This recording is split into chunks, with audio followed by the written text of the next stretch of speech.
Good evening, everyone. If we can take our seats, please. We have a busy agenda and it's already 4:03. So if we can take our seats, please. Do I need to pound a third time? Whoa. Thank you, everyone, for being here. We have a little bit of a different agenda tonight, so welcome, everyone. We're going to have a group from 4 to 5, and then more people coming in at 5, from 5 to 7, hopefully before 7. Once you appear at 4 to 5 time, you're welcome to leave. By the end of that hour, by 5 o'clock, we pretty much will have the room emptied and have the 5 o'clock group here. We have 57 people to hear. I'm going to try very hard to get it done by 6:30 because we go on the floor at 7. So thank you for being here on this beautiful Monday in Annapolis. I hope you've had time to enjoy Annapolis. When your senator introduces you and you come to the podium, please feel free to introduce your guest or family that are with you and that have supported you. And with that, we're going to begin with the Affordable Housing Trust Board. Senator Mary Washington will introduce Janine Dunn.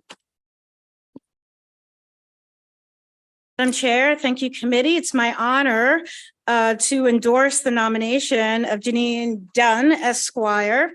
Janine is currently Vice President of Policy and Planning at the Housing Authority of Baltimore City. She's been there for a couple of years. She's a real expert in this area. She has a huge commitment to our community. She has just been someone who understands a range of things from foreclosure, and I guess also recognizing the passing of the founder of St. Ambrose Housing Aid, Vinnie Quarles, and they again have been at the forefront. So I believe it's very appropriate that Ms. Dunn has an opportunity to do this service. So I believe she is here, but no, she was going to be. I'll try to go back if we can. Well, yeah. I know it's unusual for us to start at 4, although I've been announcing it for a couple of weeks, but it happens. I'm here. Thank you, Senator. And you do support your candidates, so thank you, Senator. We support it, and I have a letter. So I'm sorry, did I hear something? Senator Carter, are you here to introduce Mr. Jim French, Affordable Housing Trust Board of Trustees? Thank you. Jim French. I'm here. I don't hear him calling. Would you like me to come up anyway? I think so. Yeah. Thank you very much. Members of the committee. So it's my honor to support the nomination of Mr. Jim French. I've actually known him for quite some time, all of my years of service, and he's always been a voice to be listened to and respected. He has a resume that we can all appreciate, and I actually sort of envy. Jim French's involvement in field of community development began 38 years ago when he served in the Peace Corps in West Africa. He joined French companies in 2002 as a development associate after spending 15 years working for the Housing Authority of Baltimore City. While working for Baltimore City, Mr. French earned his master's degree in community planning from the University of Maryland and certificate in real estate development finance. He previously obtained a Bachelor of Arts degree from the Pennsylvania Annenberg School of Communications. Since 2008, Mr. French has been president of French Development LLC and is a principal and vice president of Toner Management Company, French's property management affiliate. He is responsible for the oversight of all company real estate and development projects. Mr. French has lived in Baltimore City for the past 35 years with his family, and he serves on the boards of the Bromo Tower Arts and Entertainment District, the Market Center Community Development Corporation, Baltimore Arts Realty Corporation, and the Baltimore County Affordable Housing Work Group. With all of that being said, it's again my proud honor to support the nomination of Mr. Jim French. Thank you. Yep. Senator, thank you. I know we're bouncing around a little tonight. It's an unusual night. Janine Dunn is here. She was outside. Janine, would you like to just come and say hello and tell us why you would be a good person to serve on the Affordable Housing Trust? Thank you. Good afternoon. I'd first like to thank Governor Moore for the nomination and this committee for having me here today. My name is Janine Dunn, and I'm Senior Vice President of Policy and Planning at the Housing Authority of Baltimore City, which is known as HABC. Just to give you some background on the organization, HABC is the largest housing authority in Maryland and one of the top 10 largest in the US. We serve nearly 20,000 very low income households through our housing choice voucher and public housing programs. We also provide resident services and oversee major redevelopment efforts. I've been with HABC for nearly 12 years, the first 6 of which my position was split between the Housing Authority and the city's Department of Housing and Community Development. In my current position as part of the senior leadership team, I work with all departments across the agency to submit our annual plans and reports, ensure compliance with local, state, and federal regulations, advise on policy matters, and prepare funding requests for various activities, including capital improvements and redevelopment projects. My work requires a thorough understanding of a broad range of areas, including affordable housing policy, development and planning and finance, budgets and program administration, along with the ability to analyze and clearly communicate complicated information.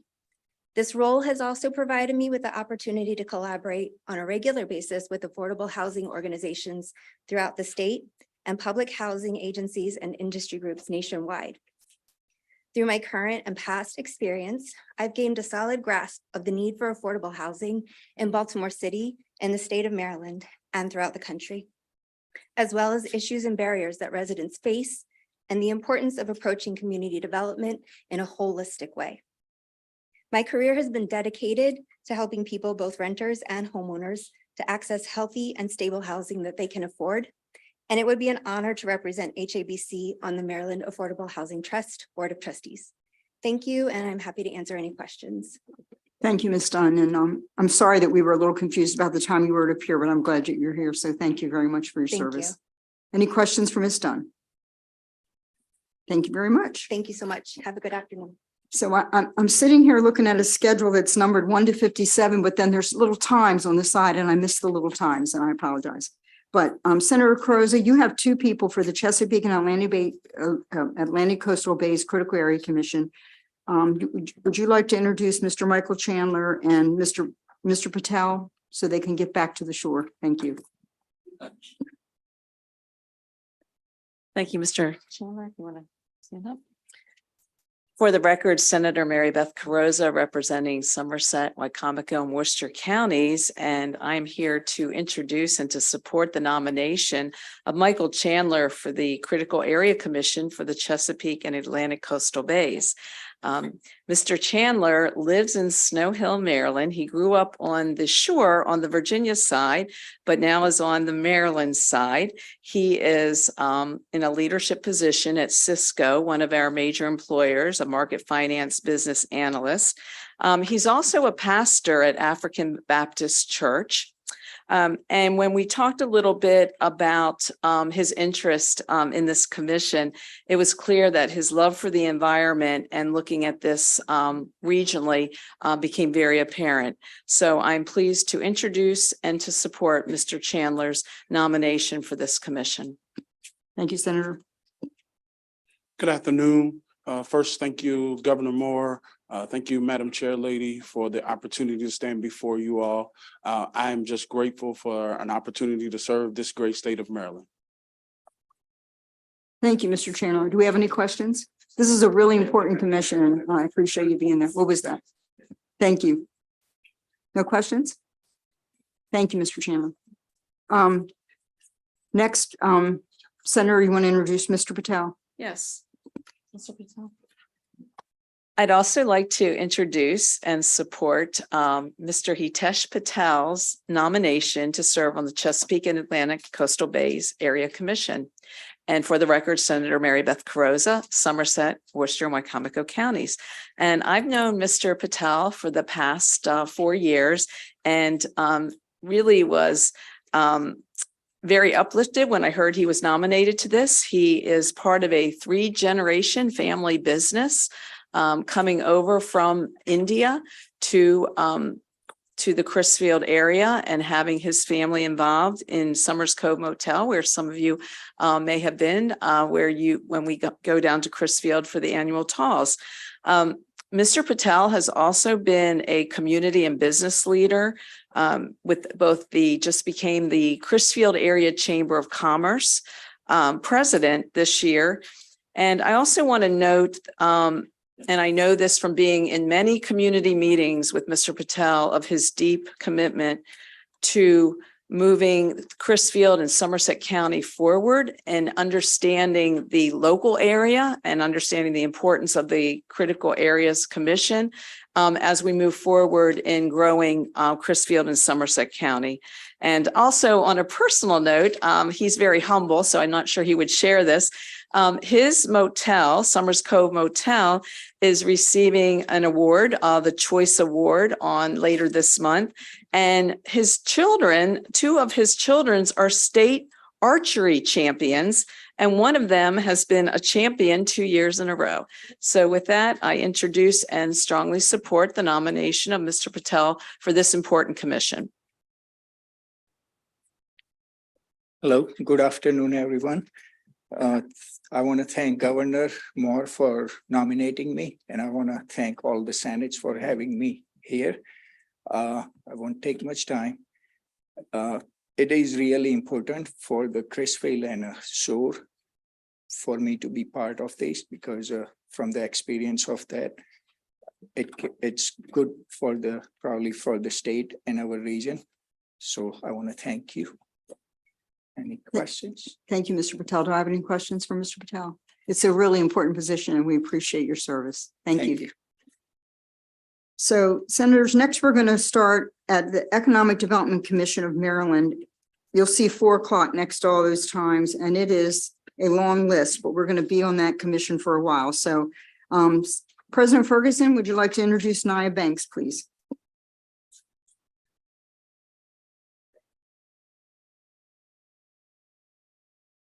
Here, Dr. Banks. Oh, there, yes, excellent. Oh, you can come on over. Great to see you. Good evening, Madam Chair, Mr. Vice Chair, members of the committee. It is a pleasure to be here with you this evening to introduce Dr. Nia Danielle Banks, a plastic surgeon here in the state of Maryland who has extensive experience, not just in the medical field, but also as an entrepreneur. And while her resume speaks for herself, the one I do want to point out is in 2020 was selected as one of the Goldman Sachs 10,000 Small Business Program awardees, and participated in that program to help build her own business. Has worked at Doctors Hospital, which I know a number of us are very familiar with, before starting her own wellness clinic. And so comes strongly recommended and highly encourage her to be a member of the Maryland Economic Development Corporation Board. Thank you. Good afternoon. It's a pleasure to be here. Thank you, Madam Chairman, Chairwoman. Thank you, Senators. I thank Governor Moore for the appointment. I'm very excited to serve the state. And does anyone have any questions? Any questions for Dr. Banks?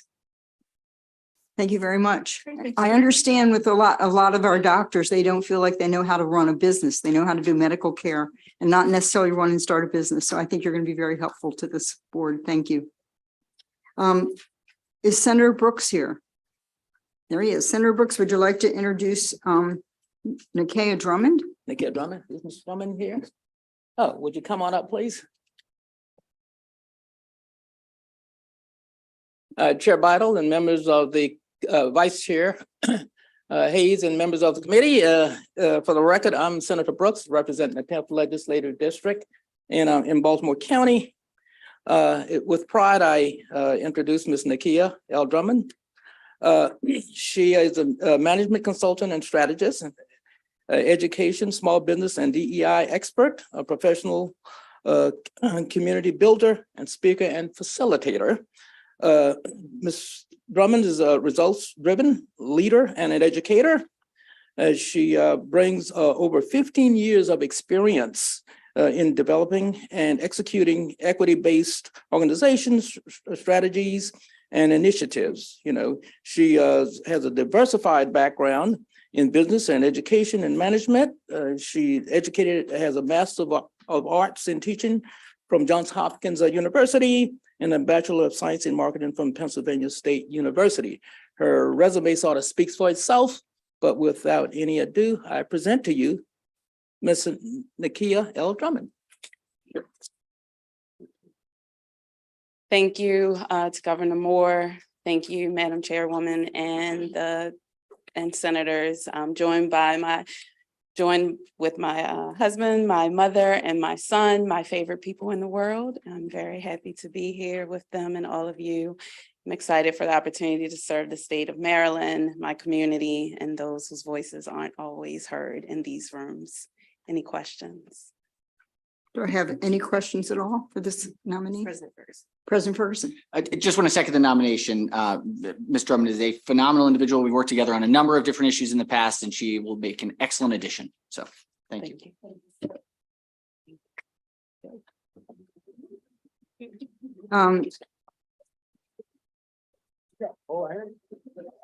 Senator Roosevelt, would you like to introduce Mr. Joseph Russell Fugit?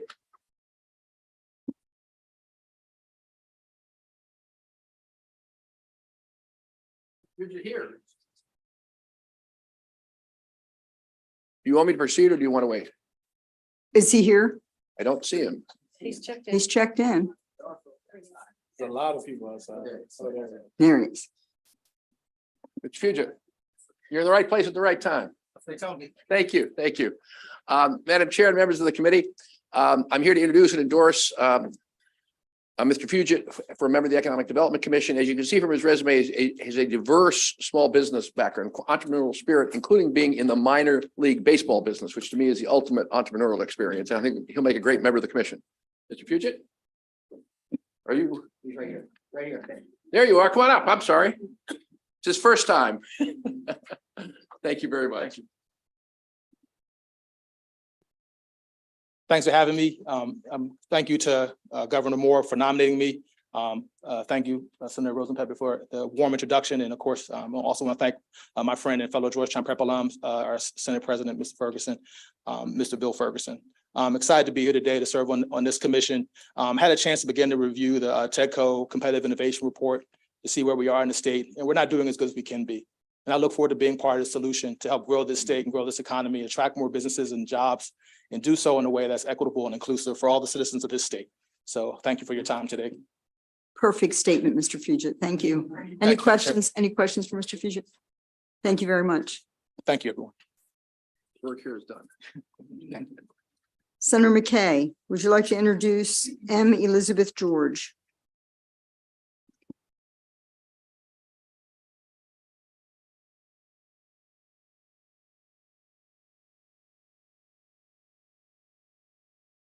Well, Madam Chair and members of the committee, it is an extreme pleasure to recommend Ms. Elizabeth George of McHenry, Western Maryland. She is the managing attorney for Deep Creek Title Group, and she is the chairman of the Garrett County Economic Development Corporation, member of the board of directors with the Garrett County Chamber of Commerce, as well as a commissioner on the Garrett County Planning Commission. With pleasure, I introduce Ms. Elizabeth George. Thank you, Senator McKay. Good afternoon, Madam Chairperson and members of the committee. I'm honored to be joined today by my son, Avery, and my friends, Jasmine and Stacy.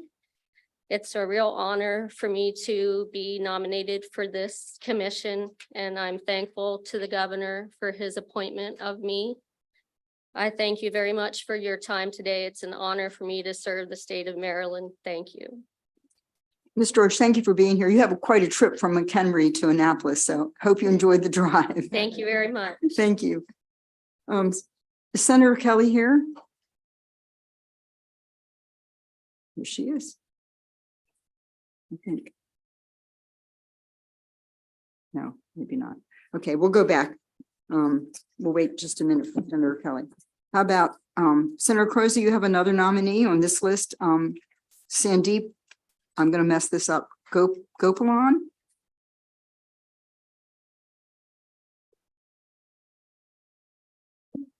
Good evening again, colleagues. I am Senator Mary Beth Carrozza, Somerset, Worcester, and Wycomico counties, and I am here to introduce and to support the nomination of Dr. Sandeep Gopalan for the Maryland Economic Development Commission. And I have to tell you, when I called him over the weekend, Dr. Goplin just came to UMES, University of Maryland Eastern Shore, as the vice provost for academic affairs for the entire university.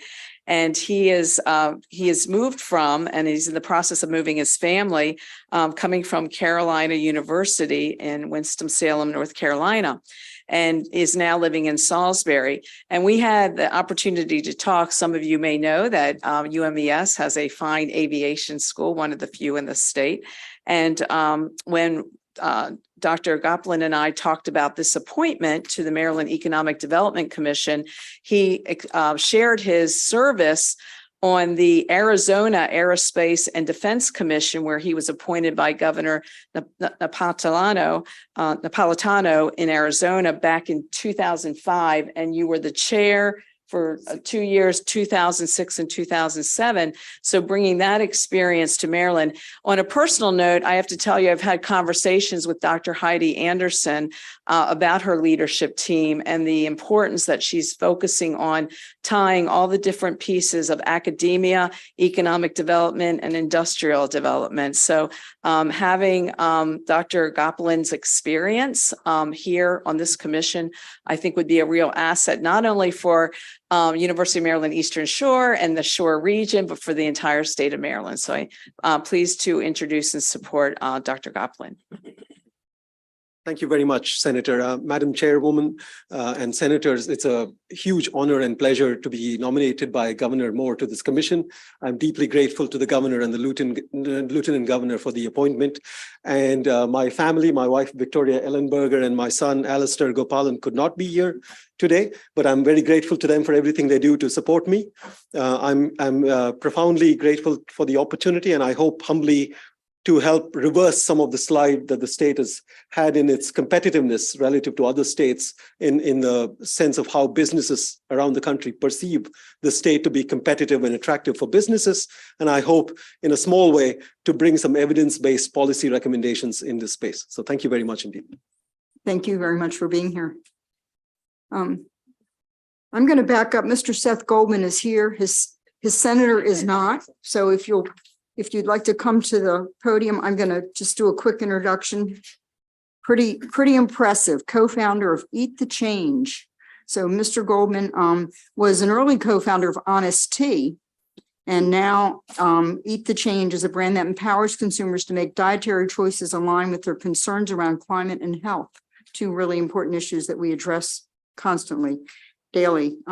Eat the Change recently launched a line of organic mushroom jerky as part of this mission. I'm also the co-founder. He's also the co-founder of PLNT Burger, a plant-based quick serve restaurant that offers delicious burgers, sandwiches, fries, and soft serve.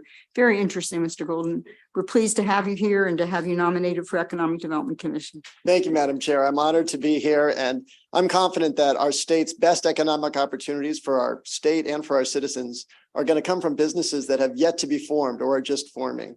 And so I really look forward to helping to build the entrepreneurial ecosystem for our state to both drive growth, but also to change the way business operates, really with a broader sense of its accountabilities. Thank you very much. Thank you very much. We look forward to your service. Thank you. Oh, do I have a question? Oh, we have Mr. a long agenda. I just want to second the nomination. I had several occasions to sit down with that, and just an amazing person, entrepreneur, socially conscious, great contributor to the state of Maryland and to Montgomery County. And my daughter loves the new snacks, by the way. Thank you. Thank you, Senator. Is Senator Ellis here? All right, Senator McKay, would you like to introduce Ginger Noble?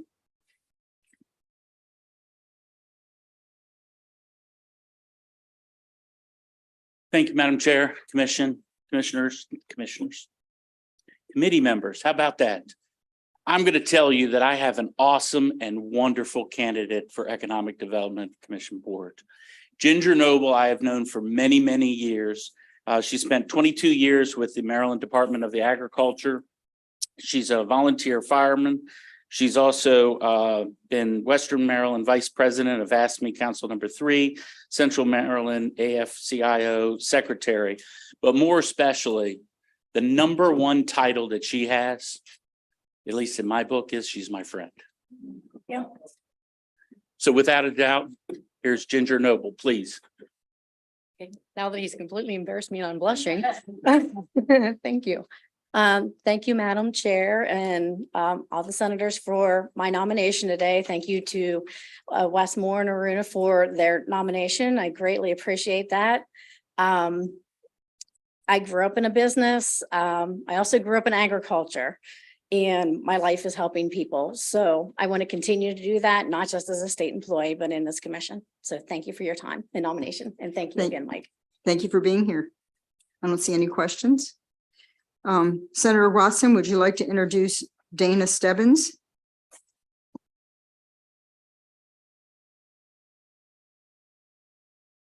Good afternoon, Madam Chair, Vice Chair, Mr. President, and colleagues.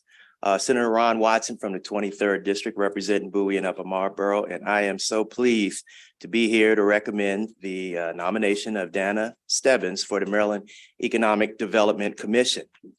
Ms. Stebbins is the President and CEO of the Cornelius Group, which manages federal grant programs, serves as an advocate for small municipalities and businesses, offers educational services to persons with disabilities and those institutions. I consider her a frequent flyer in the 23rd District because there's no matter where I go, whether it's Bowie State University and surrounding communities or at dinner, Ms. Stebbins is always there. With 25 years of experience providing strategic advice in community and economic development, she is a mainstay. A JD from Howard University, and she has so many plaudits, I can't name them all, but let me just say, she's listed among Maryland's top 100 women and selected as one of the 100 most powerful women in Washington. I'm proud to introduce and support Ms. Dana Stebbins. Thank you, Senator Watson. I want to say good afternoon, Madam Chair, members of the committee. It's a pleasure and an honor to be before you today.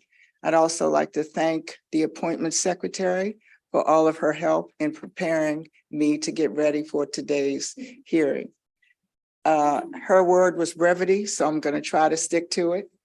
It just isn't often that a policy wonk like me has an opportunity to combine that policy experience with pragmatic experience. And so now that I'm in the private sector, I understand how important economic development policy is in gaining incentives for businesses in the state of Maryland. It is an honor to be nominated, and I hope to gain your support. Thank you. Thank you. Any questions? Thank you for being here. Thank you. Is Senator Motz here? There he is. Senator Motz, would you like to introduce Mr. J. Kevin White?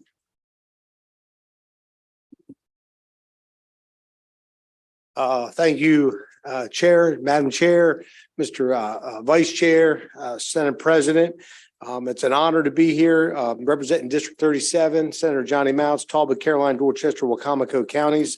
Mr. Kevin White, I'm going to refer to in the first person, Kevin. I know him personally.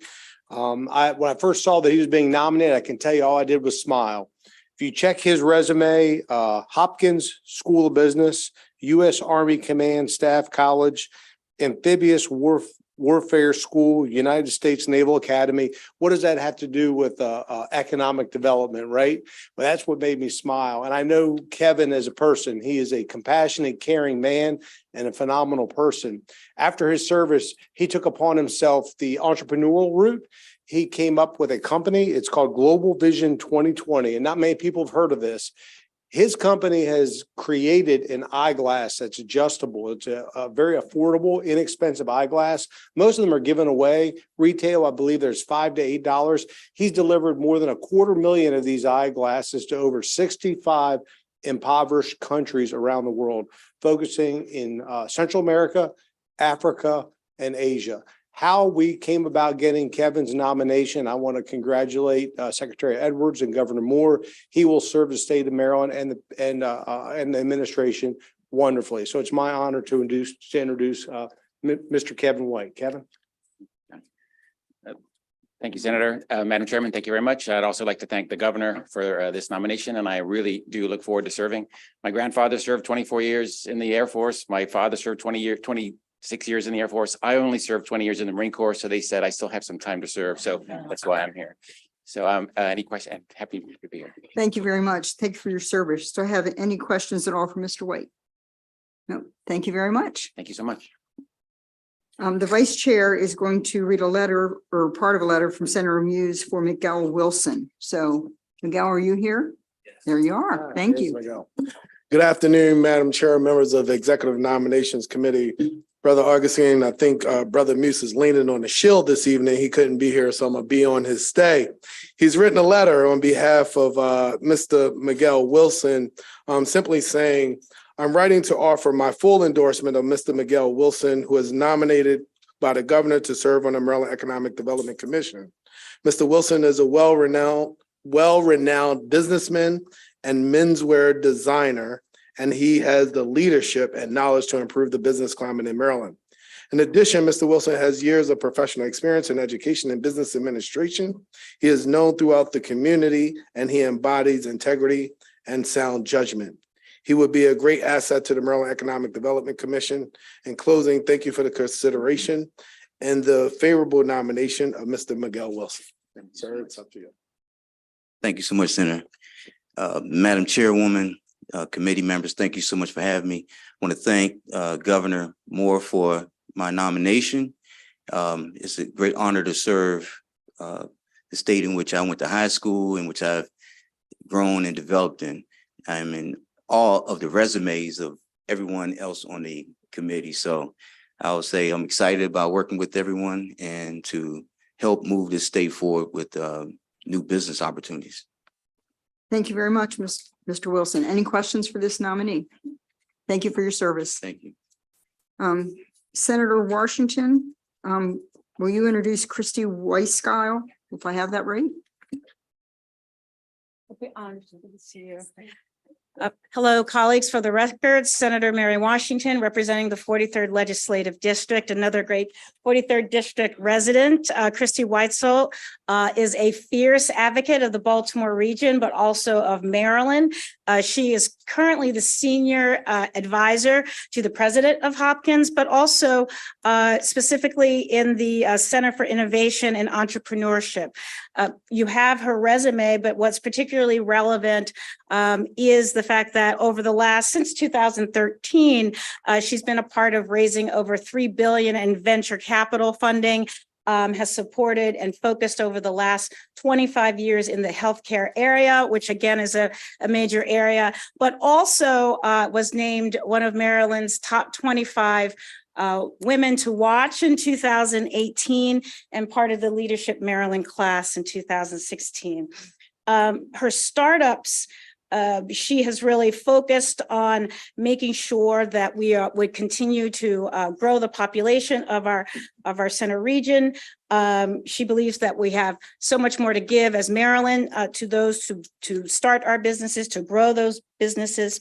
And her degrees in economics and her MBA will also be greatly appreciated on the committee. So I strongly endorse her and introduce you to Christy Weiskel. Thank you. Thank you so much, Senator Washington. I appreciate it. Good evening, Madam Chair, Mr. President, members of the committee. And thank you so much to Governor Moore for the nomination. I'm a 24-year resident of Baltimore and a decade-long employee at Johns Hopkins. I wake up every day to make sure that the great technologies invented by our faculty and our students get to market and in turn create jobs here in Maryland.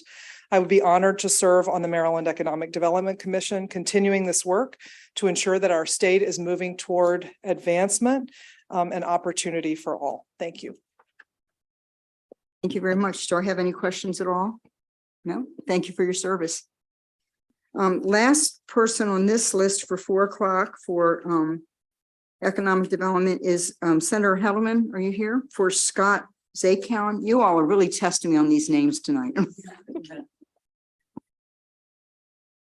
Thank you very much, Madam Chair, Mr. Vice Chair, Mr. President, members of the committee. I'm Shelley Hedelman, Senator from District 11 in Baltimore County, and I'm very pleased to introduce Scott Zakown. He is a general partner and has had over 2 decades of experience with Landmark Ventures, a New York company where he leads their digital marketing and media practice.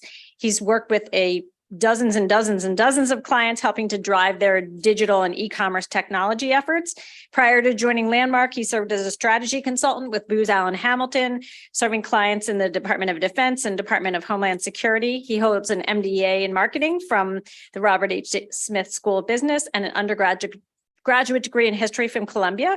He's originally from Silver Spring, Maryland, but I'm pleased that he's settled in District 11, just around the corner from where I live. He's the father of 5 children. He volunteers with the Associated Jewish Community Federation and the Wellwood Baseball League, one of our little league programs where my son got his auspicious start in this sport. I know Scott will share his talents and experience with Medco, the important entity that helps to drive and support our economic well-being via real estate development and financing partnerships, and he'll bring his experience to that position. Thank you very much. Thank you so much, Senator Hedelman. Sorry you were stuck with a Z. I appreciate your patience. I wanted to thank Madam Chairwoman and the committee for this opportunity. I wanted to thank Governor Moore for this great honor. I'm excited to serve the state. Thank you so much. Thank you. Thank you for your service. Any questions? Thank you very much. We're going to skip a little bit to the University System Board of Regents. Now that I know that Charles McMillan is really Congressman Tom McMillan, which I didn't realize. Senator Hester, will you please introduce our Congressman McMillan, please, for the University of Maryland Board of Regents. Thank you, Madam Chair, Mr. Vice Chair, members of the committee. For the record, Senator Katie Fry Hester, proud to represent District 9. Today, I'm honored to introduce Congressman Tom McMillan, who has been nominated to the University System of Maryland's Board of Regents. Mr. McMillan has served on the board previously, so this would be his mark a return to service for him. It's actually really humbling to review Mr. McMillan's resume. He is a record-breaking college basketball player at the University of Maryland and graduated valedictorian. He then became a Rhodes Scholar at Oxford University and played in the NBA for over a decade and ran for Congress at the same time. Then he was elected to the U.S. House of Representatives, where he served 3 terms. Congressman McMillan is a published author, contributor to the New York Times, The Atlantic, the Chronicles of Higher Education. He currently serves as the president and CEO of the Lead One Association, which supports student athletes and represents athletic directors. His experience with higher education, years of government service, and prior membership on the board will make him an excellent addition to the University System of the Maryland Board of Regents. He has my highest recommendation. And with that, I'll turn it over. Thank you very much. Thanks very much.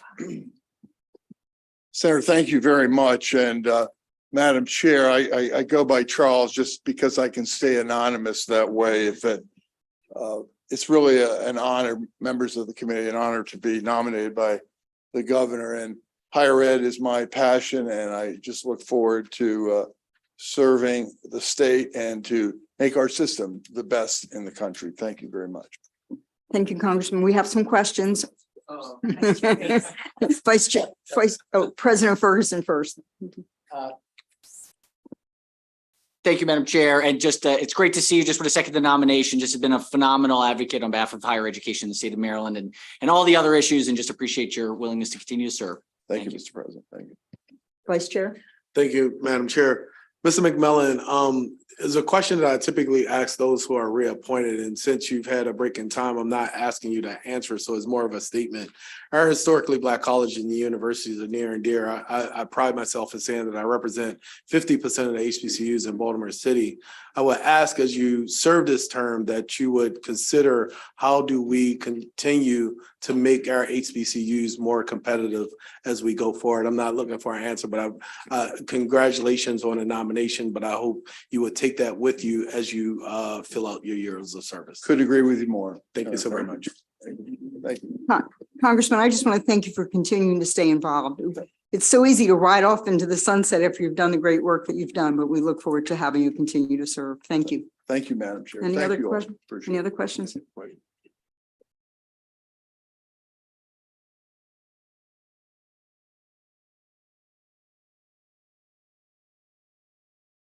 Senator Watson, would you like to introduce to the Maryland Economic Development Corporation Board, Omar Kareem? Thank you again, Madam Chair, Vice Chair, Mr. President, and colleagues. I am proud to introduce Mr. Omar Kareem to the Maryland Economic Development Corporation Board. Another distinguished gentleman from the 23rd with a JD from Howard School of Law. He's currently president of Banneker Ventures, where he oversees the management of full-service real estate companies that provide development, general contracting, construction management, and facilities management to commercial and government clients with over $700 million in their portfolios. Former project manager and general counsel for Bundy Development Corporation, where he's managed a variety of projects as well as public-private partnerships. He's the recipient of a few awards: Minority Small Business Construction Conference Visionary Award, National Organization of Minority Architects Developer of the Year, the Howard University Institute for Entrepreneurship, Leadership, and Innovation Alumni Entrepreneur of the Year, and he is a member of the very, very prestigious organization called Kappa Alpha Psi. So I'm pleased to introduce Mr. Omar Kareem. Good afternoon, Madam Chair, Mr. Vice Chair, Mr. President, Ms. Senator Watson. Thank you so kindly for your introduction. I first want to thank Governor Moore for his appointment, the appointment secretary for ushering us in today. I want to also thank the other members of the committee for your time today. I want to recognize my son, 13-year-old Omar Kareem Jr. in the back, who's a seventh grader and doing pretty amazing in school. Want to thank my family for their continued support. I'll just say I'm deeply honored for this, for the recommendation by the governor to serve on the METCO Board of Directors. And I look forward to supporting the governor and his team and working with the Senate and the House on all things economic development with the METCO Board. If there's any question, I'm happy to answer. There is a question, our Chair Griffith. Thank you, Madam Chair. Not a question. I just want to second Senator Watson's nomination and say what a pleasure it is to see you and just appreciate all of your work in the phenomenal Blue Line Corridor in Prince George's County. Thank you, Madam Chair. Thank you for your service. I don't see any other questions. Have a great evening. Thank you, Madam Chair. The next three are at the State Board of Education. And I think Senator McCray, you have two names. So if you'd like to do Nicholas Greer followed by Joshua Michael, please.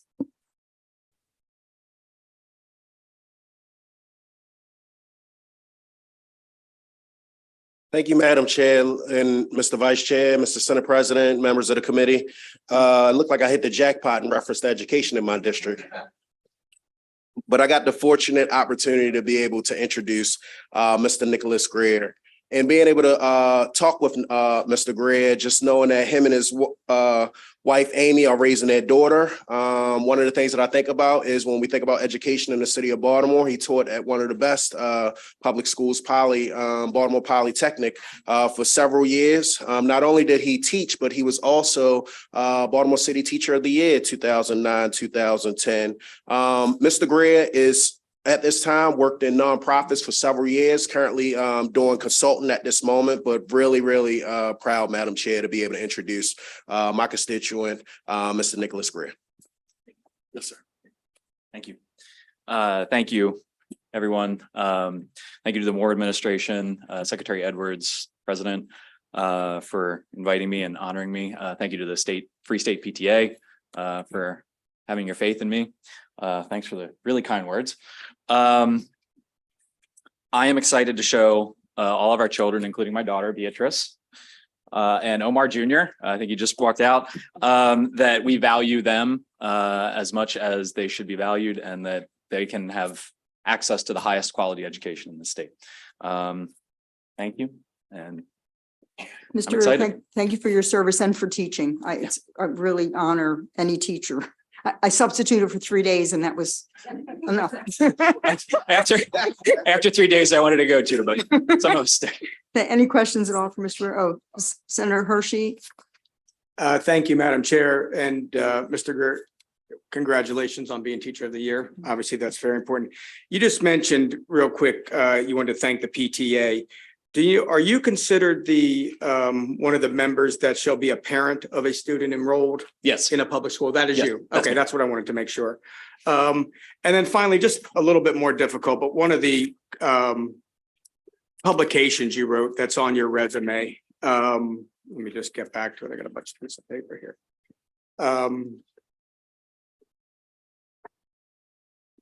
local labor management relationships as a vehicle to advance reform. Can you just give a quick summary on that? Sure.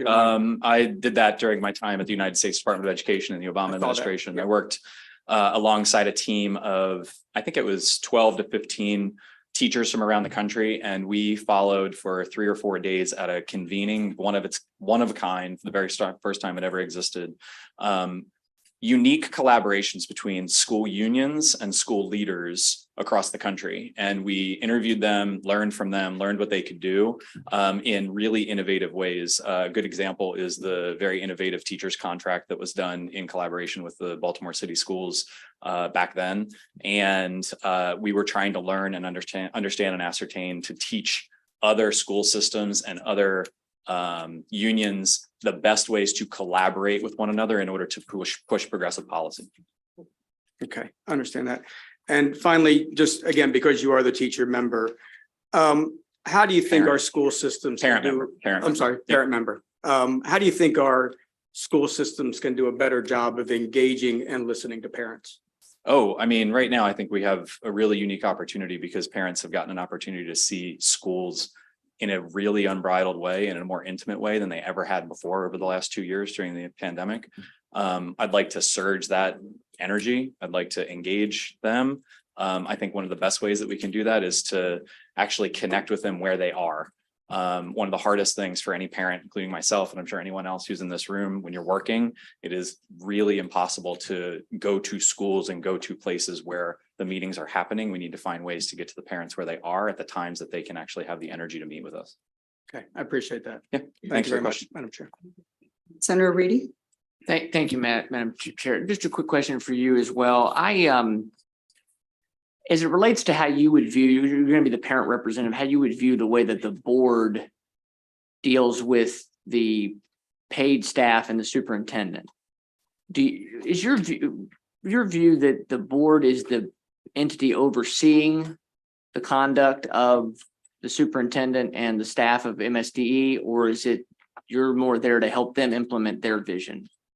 I think we have to do everything in partnership, but the board does have control over or voting ownership over selection of the superintendent, but we don't oversee MSDE as a staff.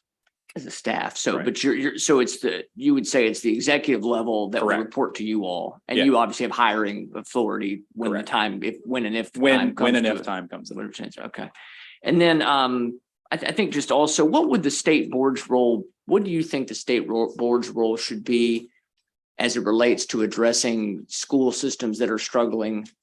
If there's a failing school system or school system that is struggling, because I can just tell you that we had about a year and a half ago, there was an emergency meeting conducted by the state board when they were concerned about jurisdictions that all were not adopting masking, but we've never had an emergency meeting about scores or even academic and financial scandals in any school system in the state. So I don't know if you could just comment on that. I mean, I think that the oversight of the board or the jurisdiction of the board is everything related to school policy, interpretation of the law, as well as making sure that we have high rigorous standards for the entire state of Maryland. I think it's unfortunate that we haven't had an emergency conversation about standards or not standards or students' performance.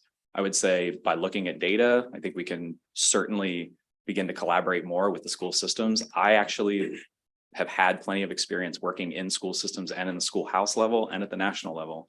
I'm excited to be able to begin collaborating with the staff members of MSDE in a way that can actually lift all schools in the state. Thank you very much. Thank you, Madam Chair.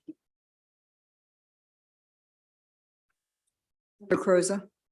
Madam Chair and Mr. Greer, thank you for your willingness to serve at the state level. 2 quick questions, especially your role as the parent representative. I just wanted you to comment on, it's been my experience that if there could be maybe more meaningful and early involvement with parents, it could possibly avoid a lot of problems, and wanted to hear how, what you bring to the table there. And 2, given the different challenges with education around the state and not one size fits all, Worcester County is different from Baltimore City. Just your comments on how you would, approach that diversity across the state? Sure. I'll start with your last question first. So the work that I've been doing for the last 8 years in Baltimore City primarily, but it has been focused around building relationships across lines of difference. And what I know first is that when we step into a situation and you build a relationship with someone by showing them value, by building a bridge, by connecting and actually treating that person the way that they want to be treated, we can learn and establish trust. And then I'd like to put into place a lot of the skills that I built, not only while working for Baltimore City Public Schools, not only working for the National United States Department of Education, traveling the country, traveling the city, traveling the state already as a state teacher of the year, to be able to connect with those parents who have lots of different voices and lots of different values, and be able to bridge across those different voices and those different values and find a way to advocate for their voices in front of this board. It's not easy. I'm not going to pretend that it's going to be perfect, right? I'm not going to pretend that it's going to be super easy, but I do commit to listening. I do commit to getting out and across the state to understand and working in collaboration with the Free State PTA to be able to bear that voice in front of this board and be able to advocate on behalf of those voices that equitably deserve to have every bit of the best education that they possibly can in this state. Thank you. Thank you. Very good. Thank you. Thank you for your service. And Senator Joshua Michael, please. Thank you, Madam Chair, Mr. Vice Chair, Mr. President, and members of the committee. I get a second bite at the apple. And when I think about Dr. Michael is with Leslie raising their 2 children, 1 on the way. Madam Chair, I've told him he got to catch up. He's got 2 girls. He's getting his boy, but we all know how that big family does. He's a Maryland native. He's a graduate of UMBC, Hopkins University. He's also worked in our classrooms from that standpoint, and now working with a foundation to make sure that we can improve the early childhood from that standpoint, but just the holistic standpoint of raising our young people. Thank you, Madam Chair. And Dr. Michael.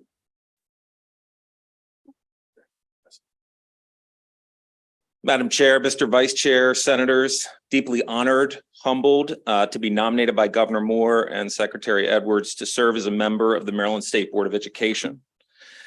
I'll be quick. I'd say through your investment in the blueprint, we have a once-in-a-generation opportunity to expand early learning across the state and to improve our public schools so that no Marylander is left behind.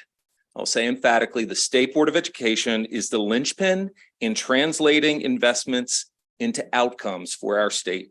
Thank you for your consideration. Any questions?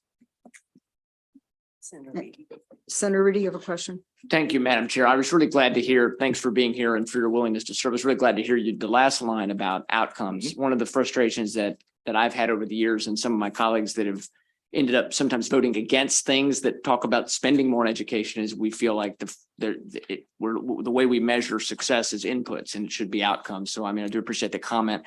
The previous gentleman who's nominated with you, I wondered if you could kind of answer in the same fashion what you view the role of the state board is as it relates to failing school systems or struggling school systems, Sure. And what can be done in that regard. You know the Constitution as well as I do. Article 8 talks about a thorough and efficient system of public education in this state, and the regulatory authority of the state board is critical for that. And then the notion of hiring the superintendent is critical. Those are the 2 big pieces. And I'd say the third, which shouldn't be undersold, is the leadership role of the State Department of Education, State Board, and the superintendent. The superintendent is educator in chief in the state. The State Board is the group that selects and that person. And so the State Board is critical. Do you think that primarily the focus should be on academic excellence as opposed to sort of looking at what each school system's doing as it relates to internally? So I think a frustration I have is just, as I mentioned before, is we had an emergency meeting over masking, which we now know kind of didn't make a whole lot of difference one way or the other, especially for children. But with emergency, we've never had an emergency meeting over, of course, poor. And again, you weren't on the board, so I'm not correcting you. But again, I just want to know that the focus would, whether your focus as a member would be on actually improving outputs. That's what my work has been. as a teacher, as a researcher, as a partner at UMBC, partnering with city schools, I'd be happy to walk you through any specific pieces there. I would tell you this very simply. A decade ago, Maryland Public Schools were #1 in the country. They are not now. And the State Board of Education and the superintendent, I would say, are entrusted to ensure that that changes. And so we leave no Marylander behind. I think Governor Moore has been very clear on this, and I'm committed to ensure that our outcomes dramatically improve. Thank you very much. Madam Chair, thank you. And in closing, I'd just say a decade ago, some of the school systems that are struggling today were still in the same spot. So my concern is that, but I'm not debating the witness because I do appreciate you're here to serve and your commitment. We just feel like some of us feel we have to ask questions about this issue. I would say this. Look, I taught 6 years. You may be referencing Baltimore. I served in Baltimore City. I taught in 2 turnaround schools. I've done the work of raising outcomes at the classroom and school level in our toughest to improve schools in the state. I bring firsthand experience to the board. And so I'm committed to that. We have a question from Senator Croza. Yes, very briefly, and just following up, Dr. Michael, on your expertise in early childhood and your was looking at your resume and the Baltimore school partnerships. I just wanted to hear a little bit more about, I believe that the role of the private childcare providers is going to be critical. Absolutely. And how do we make that work? Well, I would argue to you that you've done your job in the legislation, and we must iron it out at the regulatory level. So we need to see a system of 0 to 5 that is clean from childcare to 3K to pre-K. MSDE has to build that system, and the state board has to oversee the development of a clean system for families in the state. So I would say, and we have to see private providers as a key piece of that mixed delivery system of childcare and pre-K. Along with that, just when you say that the private are key, I'm also assuming that's a relationship that if they have recommendations or say, hey, there might be a better way to do this, that there is truly a partnership with that dialogue. Absolutely. It is essential. Okay, thank you. Senator Hershey. Thank you, Madam Chair. Dr. Michael, if I could just go back to, you were talking about outcomes and the toughest to improve schools. What do you think the state board's role should be in addressing perpetually failing schools? So I would say first, the state board's role is to set standards. The second is to have a clean accountability system, assessment system to measure schools and to measure student progress. And the third is the third is around accountability. I would say that it is the responsibility of the state board to create a culture of school improvement, both at district and school level. That comes from the state board. So I would say we must focus on improving schools, and that frame is essential. Okay, I think I, along with many, hope that focus, I don't want to know if I want to say continues, but it certainly is reinvigorated. I think that we've seen too much recently that outcomes and results has not been the same, but I would look forward to your comments on that. Yep. I'll be very transparent. I served on the State Board of Education as a student almost 20 years ago. Okay. That was a huge part of the work that we did then. I was a teacher under Dr. Alonzo and Chief of Staff Edwards. That was a critical component of school improvement in Baltimore City at that time. And those are the school systems that I grew up in as a teacher, and that's what guided my research on focusing on improving outcomes. And that's the work I bring to the state board. All right. So you did mention a decade ago, Maryland was #1. What's changed? I mean, we have record funding every single year. What's changed and why are we not #1 anymore? Your thoughts on why we're not? So what's changed? There's been a lot of what I would call policy turbulence since that time. We've had a lot of changes in assessments. We've had a lot of changes in standards. We have had, I would say that has created a lot of policy turbulence. I think we need to focus on getting a clean assessment, understanding where schools are, and being very clear-eyed about academic outcomes, particularly in reading and math. I think that is a critical work ahead of us. There are a ton of critical pieces. We're going to be building this early childhood work, but we have to get laser-like focused on those outcomes. Great. I appreciate that. Thank you very much. Thank you, Madam Chair. You're welcome. Senator McKay. Thank you, Madam Chair. I think you just answered it with your last answer to Senator's question, but clean system. Can you, what does that mean? What is the definition of, we must have a clean system?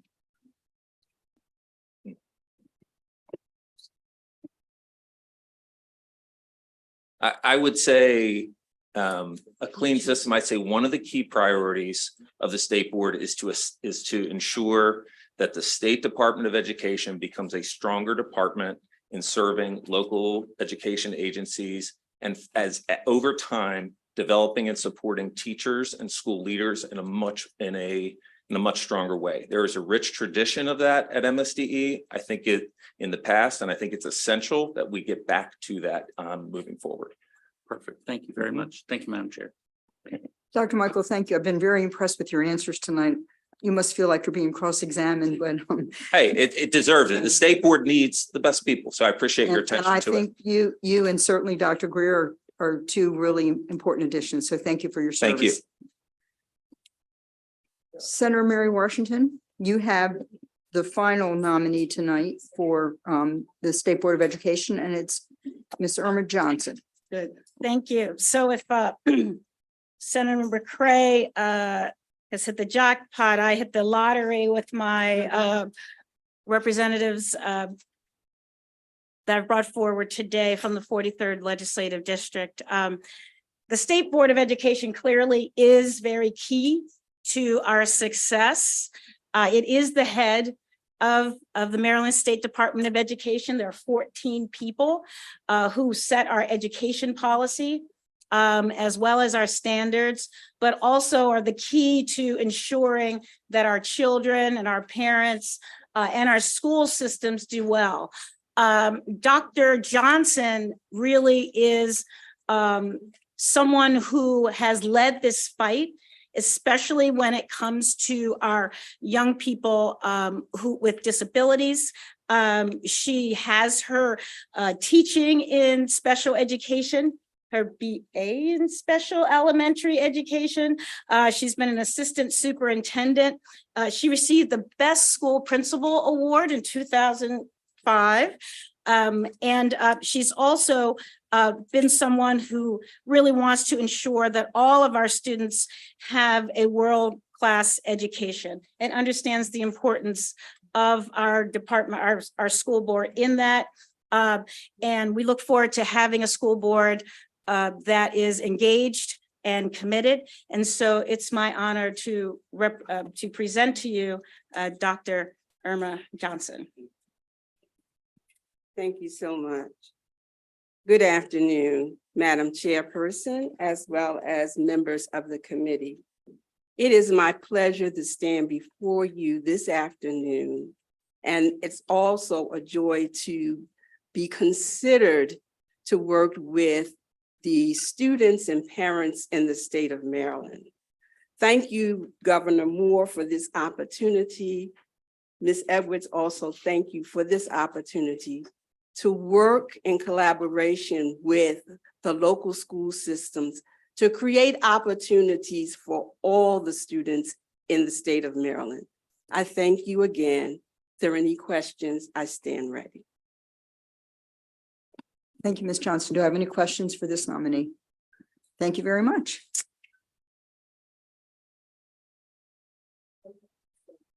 Now we're going to go, I think, to the Higher Education Commission of Maryland. Senator Benson, are you here?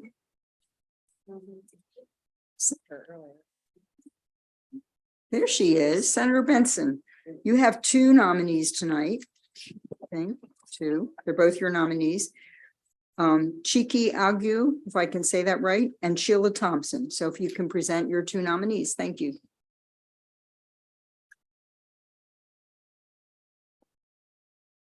Good afternoon, Madam Chair, Mr. Vice Chair, and members of the committee. I'm just so delighted to be standing here because when you say the word education, I stand at attention because I know how important it is that we ensure that people who are interested in working with our children in the school system, regardless of whether it is private or public, should be prepared.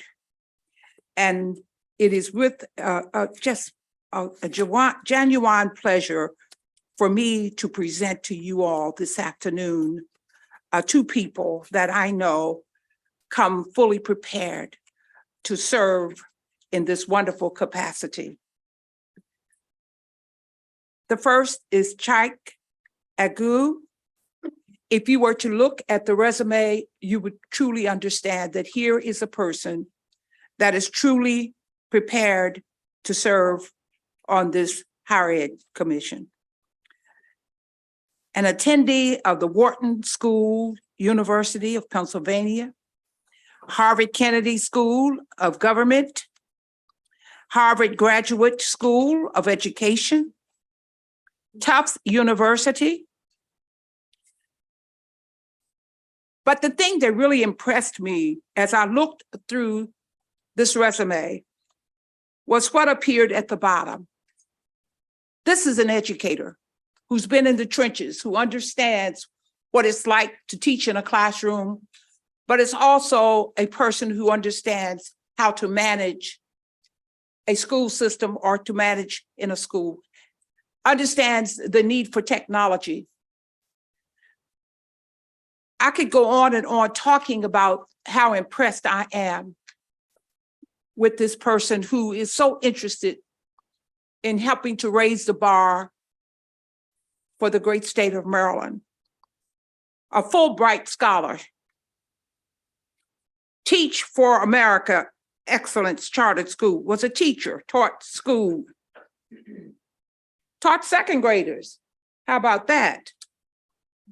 And worked in the New York Department of Education as a special assistant, Office of Youth Development, where he monitored data and delivered invaluable service.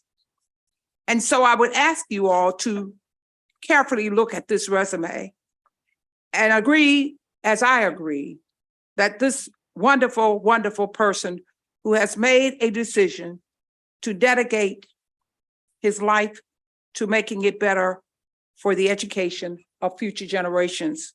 And so I am proud to present Chaik Agu.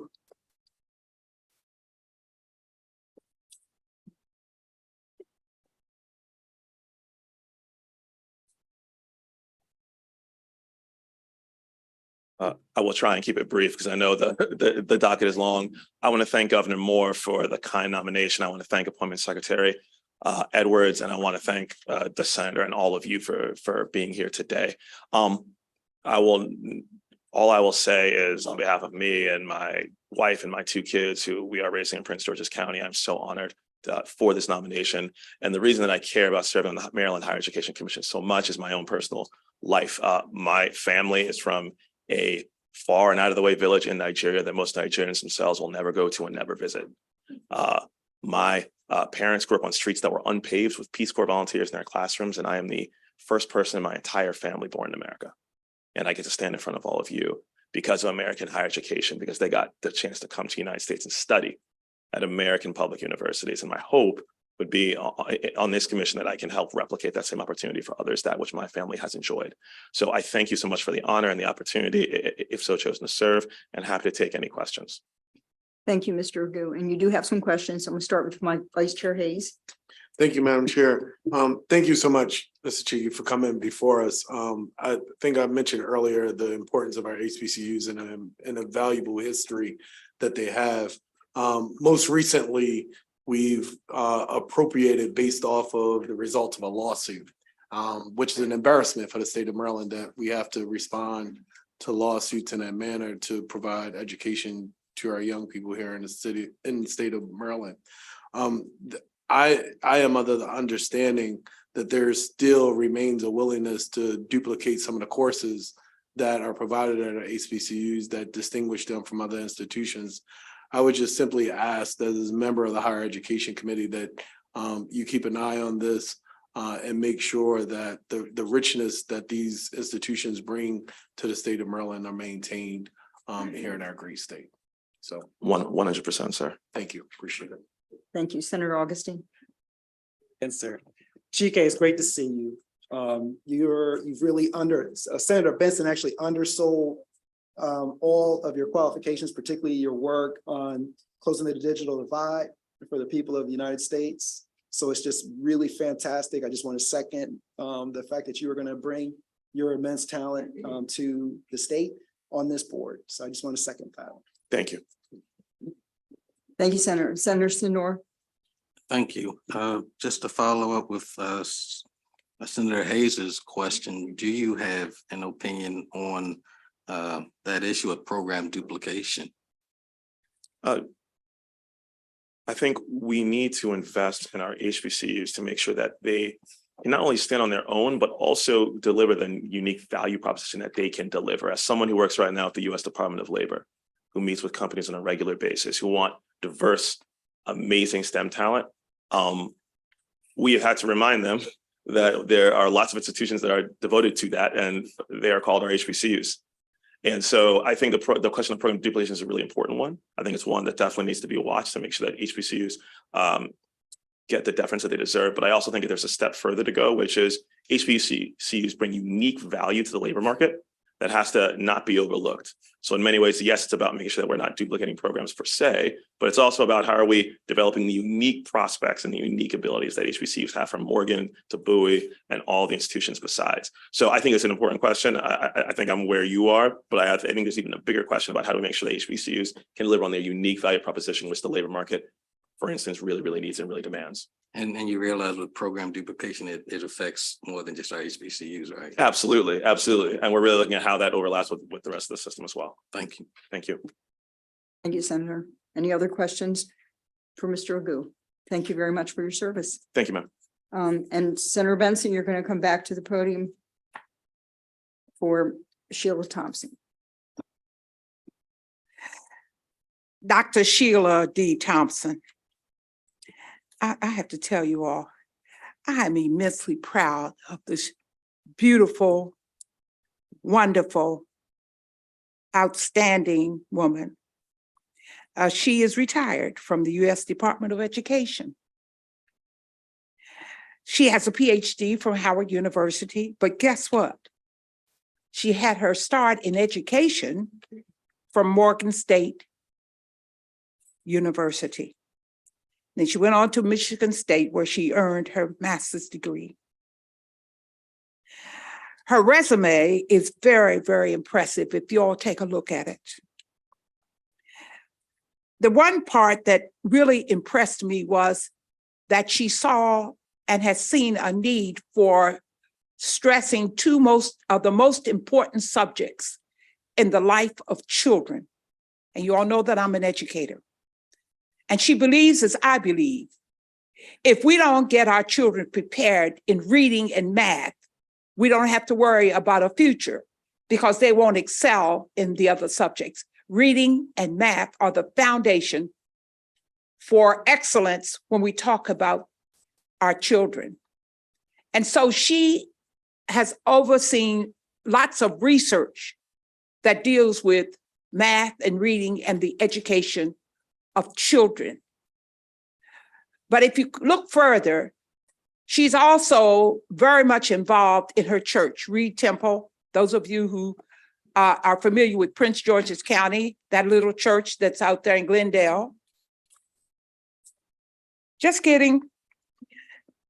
She's been an adjunct faculty member at Howard County Community College in Columbia, George Mason University, Strayer College, Anne Arundel Community College. She's been a teaching assistant at Michigan State University, a preschool teacher, Happy Day Care Center, a substitute teacher in the Prince George's County Public Schools, and with that, you need to be commended. And with that, it is really a pleasure for me to introduce to you all and ask for your support for a really wonderful public servant who has given many years of her life in working for people and children. She she doesn't keep her goodness to herself. And I am just so pleased that she is here today. And I would ask that you all give her your unwavering support. With that, Dr. Sheila D. Thompson. Thank you.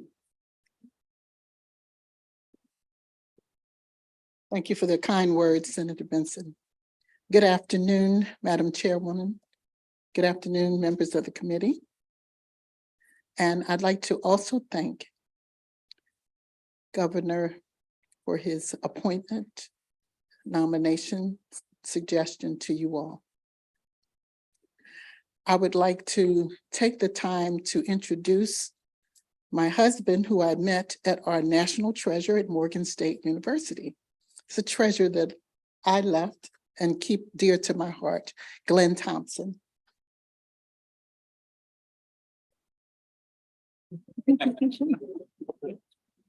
Thank you. I would like to use the experiences that I have to mesh with those things that teachers have learned through their professional development and experiences, along with the lived experiences that students bring to the table, so that we can move forward in terms of looking at college readiness in particular, and those things that students need to have in order to be successful in their careers. Thank you very much for your time today. Thank you, Dr. Thompson. Do I have any questions at all for Dr. Thompson? I can't see his light. Senator. Okay. Yeah, your laptop's totally in the way. Thank you. Thank you very much, and good evening. I wanted to ask the same question of you with regards to program duplication and whether or not you had an opinion on that issue. I think it's important for us to really take a very good look, not just at what the catalog says for institutions. There are distinct things that are different at schools. I think you need to look at the syllabus level. Also, I think time needs to be taken to speak to those students who have gone through courses to have a better understanding of the differences and similarities across the many campuses here in Maryland.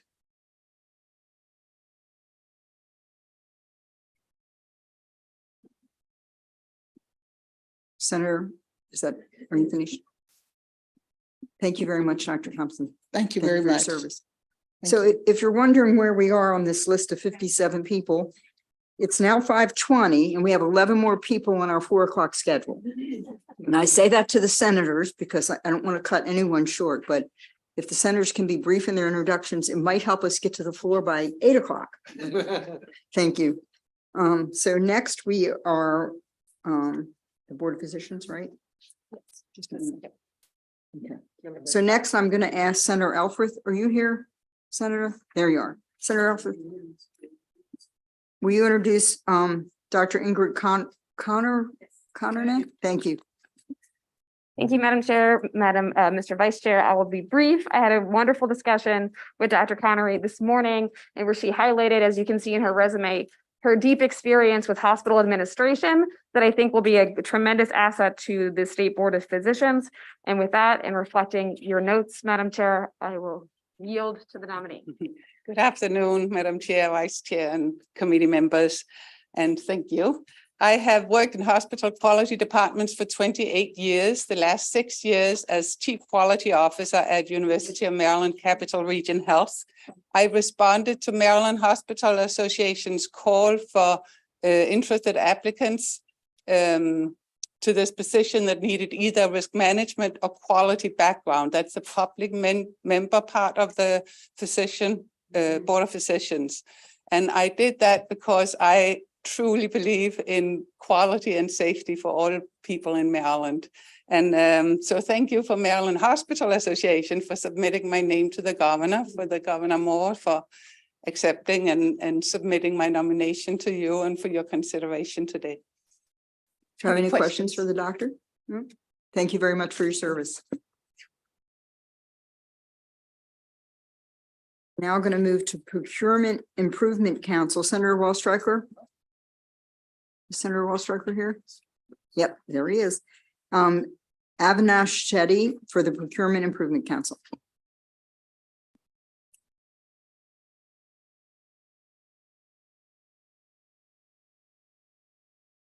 Thank you, Madam Chair, Mr. Vice Chair, members of the committee. I'm so excited about this nomination. I'm here today to introduce and enthusiastically support the confirmation of my constituent and friend Ash Shetty as a member of the Procurement Improvement Council. I've known Ash for many, many years, and I'm confident that his professional background and history of public service will make him a valuable addition to the council. Ash currently serves as the Chief Procurement Officer for the Montgomery County government. In this critical role, he typically oversees 3,000 contracts comprising more than $5 billion in public funds. Before joining the Montgomery County government, Ash worked at several consulting firms where he advised various international blue chip companies on category and vendor management. His wealth of knowledge and familiarity with procurement best practices will make him a valuable addition to the Procurement Improvement Council. Ash holds a bachelor's degree from Ursinus College, a graduate degree from Corpus Christi College at the University of Oxford, and an MBA from Georgetown University. He also recently obtained a certificate in leadership coaching strategies from Harvard University. Ash resides in Kensington with his wife, Delegate Emily Shetty, who joins us, their son Aiden. I respectfully urge this committee to support his confirmation as a member of the Procurement Improvement Council. Thank you, Madam Chair. Good evening, Madam Chair, Mr. Vice Chair, Senate President, and all the senators here of the Executive Nominations Committee. My name is Ash Shetty. I'm so glad that my wife was here to listen to that awesome introduction. Prior to working for Montgomery County government, I was actually a longtime procurement geek. And as a management consultant, one of my clients was actually the state of Maryland. So I'd say the DGS is already on the right track in nominating me, and that now they get for free what they used to pay for. Thank you very much. Do I have any questions? Oh, I do. Senator Feldman. Yeah, well, I'll enthusiastically second the nomination here. He's done an outstanding job as our Chief Procurement Officer. So I just wanted to weigh in with that. Thank you. Senator Griffith. Thank you, Madam Chair. In the interest of time, I won't ask you this to share with us this evening, but would love to talk to you offline. I serve on the Procurement Improvement Council and was so impressed when I saw your resume and saw the bullet that you achieved new record spend of percentage growth with minority and female-owned businesses in your current role. So would love to talk to you offline about how you achieved that and how we might learn from you in Maryland. Thank you. Thank you. Thank you, Madam Chair. Thank you. Senator Zucker. Thank you very much, Madam Chair. I just wanted to put my 2 cents in and say, Mr. Shetty does a great job in Montgomery County throughout the state, and it's an honor to support him. Thank you. And Senator King. I just have to add, if you talk to anybody inside Montgomery County government, they think you're just the greatest thing since sliced bread. I'll tell you, because you've done such a great job there. Thank you. County delegation. The only thing he's done to outdo himself professionally was in his private life by marrying Delegate Emily. There you go. There you go. Thank you. And Delegate Shetty, thank you for joining us tonight. So we welcome you. Any other questions for Mr. Shetty? Thank you very much for your service. Next, we have 3 real estate appraisers for the appraisal management companies and home inspectors. And I'm going to start with Senator Benson on Melanie Gamble. She's still here. Senator Benson? Yes. Melanie Gamble is one of your nominees for the real estate appraisers.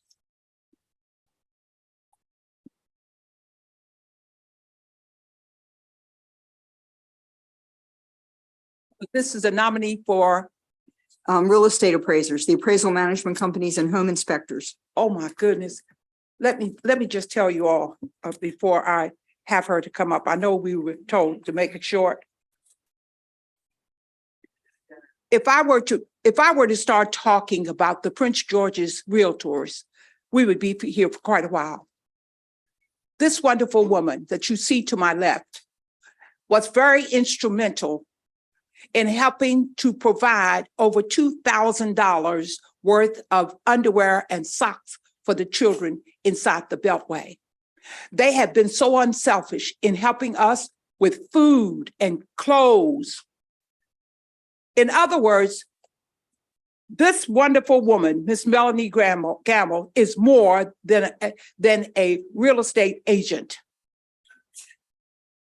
Her qualifications on this resume don't even begin to compare to what she means for me personally in Prince George's County.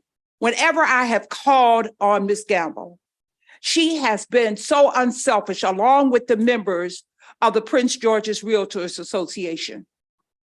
As you can see, I could go on and on talking about this wonderful woman. She's very professional. She gets the job done. She has compassion. She helps people. She's helped numerous people in finding homes. Listen, I could talk about Melanie Gamble all evening and all tomorrow. Your resume here speaks to some of the qualifications of Melanie Gamble, but I must tell you all, she is really a rare breed.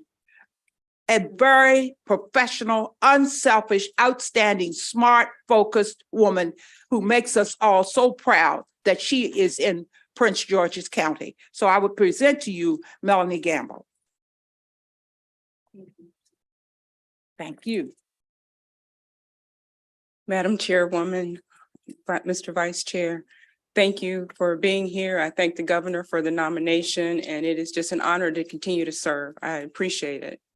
Any questions? Do I have any questions for Ms. Gamble? Oh, Senator Hayes.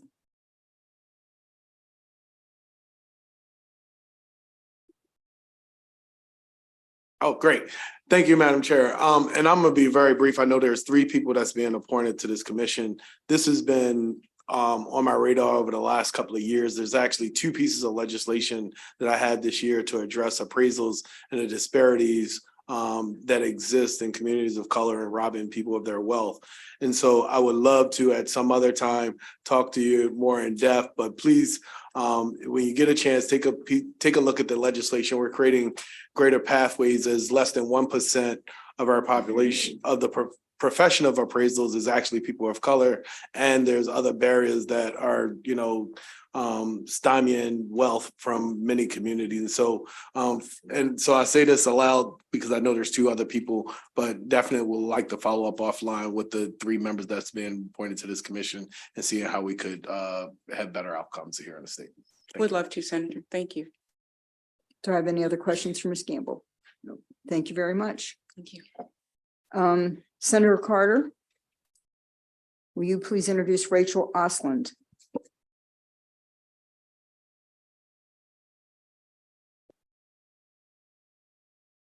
Thank you very much.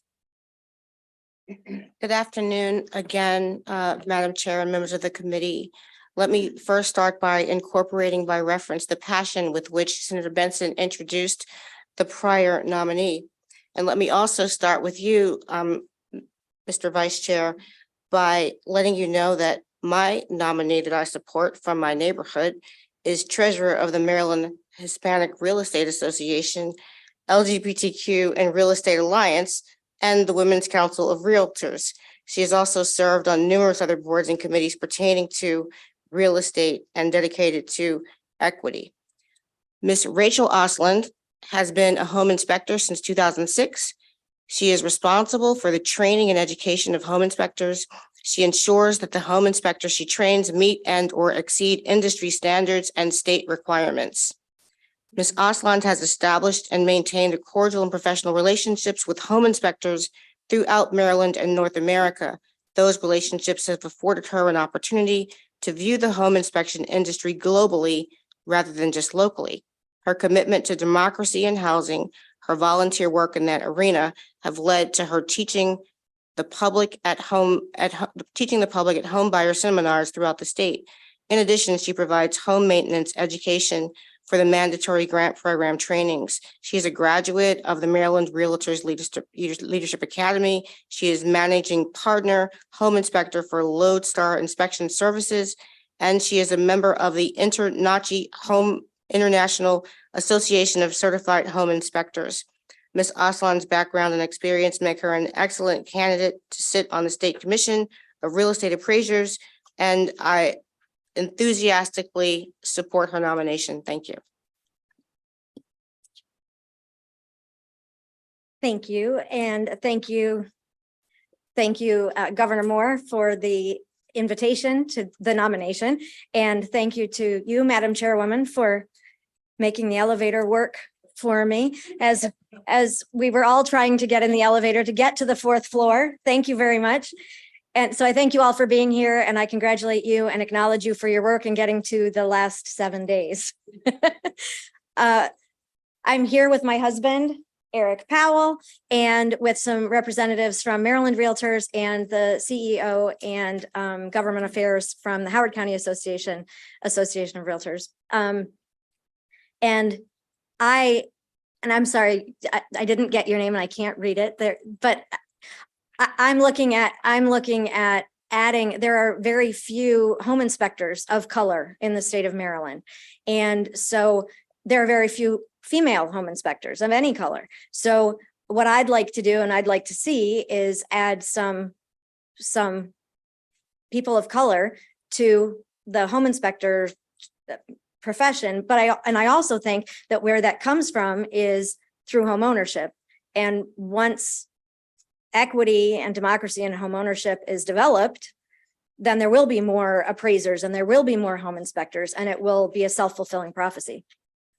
So thank you for having me. Any questions?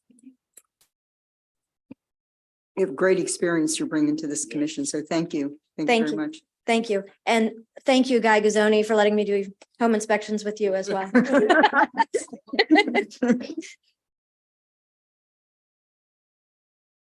Nor, would you like to do Michael Wilson?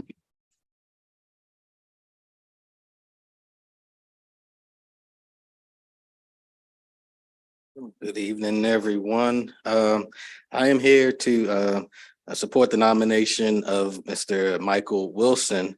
To the Vice Chair's questions, I know when I looked through Mr. Wilson's resume and talked with him, given his 30 years of experience doing exactly what we've been trying to deal with now, dealing with commercial and residential real estate valuation, I believe that he'll make a great addition to this particular board. And with that, I will turn it over to Mr. Wilson.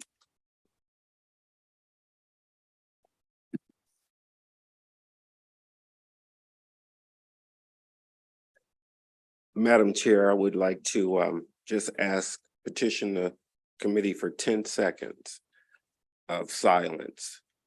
And the reason I ask for it is because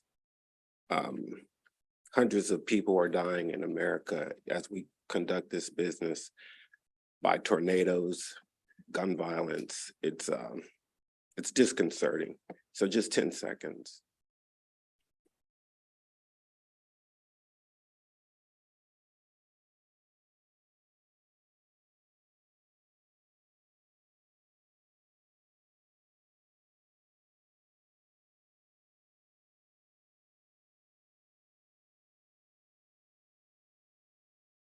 Before I read my remarks, I'd like to say I'm probably the most ecstatic person in this room tonight. And the reason I say that is because when I started in this industry, nepotism is incredible. To become an appraiser is one of the hardest things for an African-American male or female to do. I know why. And I think a lot of people know why. And it's, in my view, attributed to the fact that real estate is one of the greatest investments any home owner has. Any person in business, their home is sometimes more valuable than their business. And you get to a point where there is a way of saying, well, what do Blacks know about value? And I just want to tell you how I got here before I even read my remarks. I'm from Ohio, Middletown, Ohio, small town. It's been said it's the worst place to live in America. It's actually one of the best places to live too. And that's because I'm from there. I take pride in where I'm from. And I came to this lovely state of Maryland in 1980 after college. And I didn't know what I wanted to do. So my resume reads kind of here and there. So I started out at Loyola. It was college then, it's university now.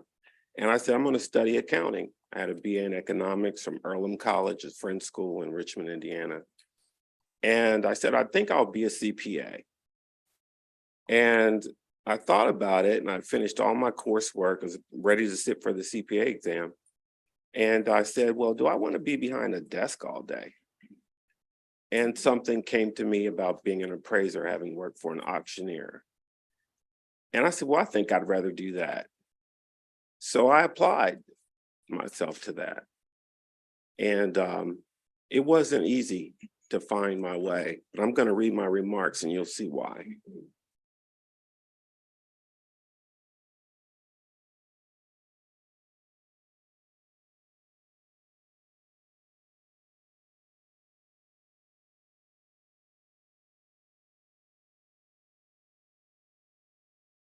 First, I give honor to God, the Father, and honor to his son, Jesus. I give honor to our governor, Wes Moore, his executive branch. Honor to our state delegates, all of you here as senators. I give honor to our judiciary. I've never met these people, but I'm sure they're honorable. I'm not just an appraiser, I'm an appraiser who loves God. God is the head of my life. I gave my life to Christ at age 7. I haven't looked back. I thank God for bringing me here. I started as an independent fee appraiser in 1991 at the lowest state in my adult life. I was age 29, unemployed during a recession. I was going through a divorce and was on my last unemployment check from this very state, the greatest state in the Union, Maryland. I cried to God. I cried, what do you want me to do? And my reply was become an appraiser. I had no formal appraisal education, but I had training working for a local auctioneer. I had very little savings, no backup resources, but I had good credit. I borrowed for stationery, envelopes, a telephone fax machine. I borrowed for a computer with software to start a company I'd ultimately name Concord Appraisal Company. As could be expected, my beginning was challenging. With a single client and dreams of longevity in a short-lived business environment where 75% of entrepreneurs fail, I persevered with prayer and thanksgiving.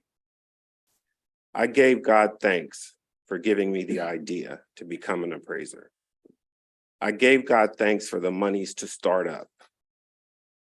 I gave God thanks for every course I was able to take. I gave God thanks for every new client and every appraisal job to this very day. When I took the state appraisal examination for a license, I gave God thanks before my test and I gave thanks when I completed the test. A friend said, Mike, you prayed, were you scared? I didn't respond, I smiled. When our examinations were graded, I had outperformed my friend and went on to secure certifications first in residential, then in commercial general appraising. I was blessed to go on to secure a master's in appraising from one of Maryland's greatest institutions, Johns Hopkins University. So I'm here today because of God. I'm here today to give thanks to be before this honorable committee. I'm here to give thanks for our governor, thanks for our legislature body, and the countless ways you protect our communities and citizens of Maryland. I'm here to give thanks for the privilege to serve in any way I can, while I can, where I can. And before I even say thank you, I'm a miracle that a Black person can be, a Black man especially, can be an appraiser in Maryland, and something has to be done to bring more of us into this profession. And when I use the word nepotism, that's another word for discrimination. So I think the committee, with your power, you can find ways to reduce the barriers to entry. Some of them are inexplicable, where even if I wanted to be a supervisor, I have to assume liability for that trainee. That's a huge block to a young man that's looking up to me and saying, can I work for you? I would love to hire this guy, but I can't take 32 years and put it on his success or failure, and then I'm accountable for it. So I do say thank you, but again, just remember that it's very difficult for Blacks to get in this industry, and don't forget that. Thank you. Any questions? Have any questions for Mr. Wilson? Thank you very much. You're welcome. Thanks for sharing your story. Senator Benson. The Subsequent Injury Fund Board, Aaron Bast is your nominee. Good afternoon, Madam Chair, Mr. Vice Chair, members of this committee. It is really a pleasure for me to submit to you the name of an individual who has really, listen, he has been a part of a union, Local 5, that gives back to the community. His record speaks for itself. If you look at the information that's been presented, he is really prepared to accept the responsibility that's put before him. He understands what it's like to deal with persons who have been injured. And so I would ask that you all review his application. But I also want you all to know that here we have another union that has had a wonderful reputation in Prince George's County in giving back to the community. And Mr. Best has been a part of that. And so I am very delighted and excited to present his name before this committee and ask you all to give him a favorable response. Mr. Aaron Thomas Bast.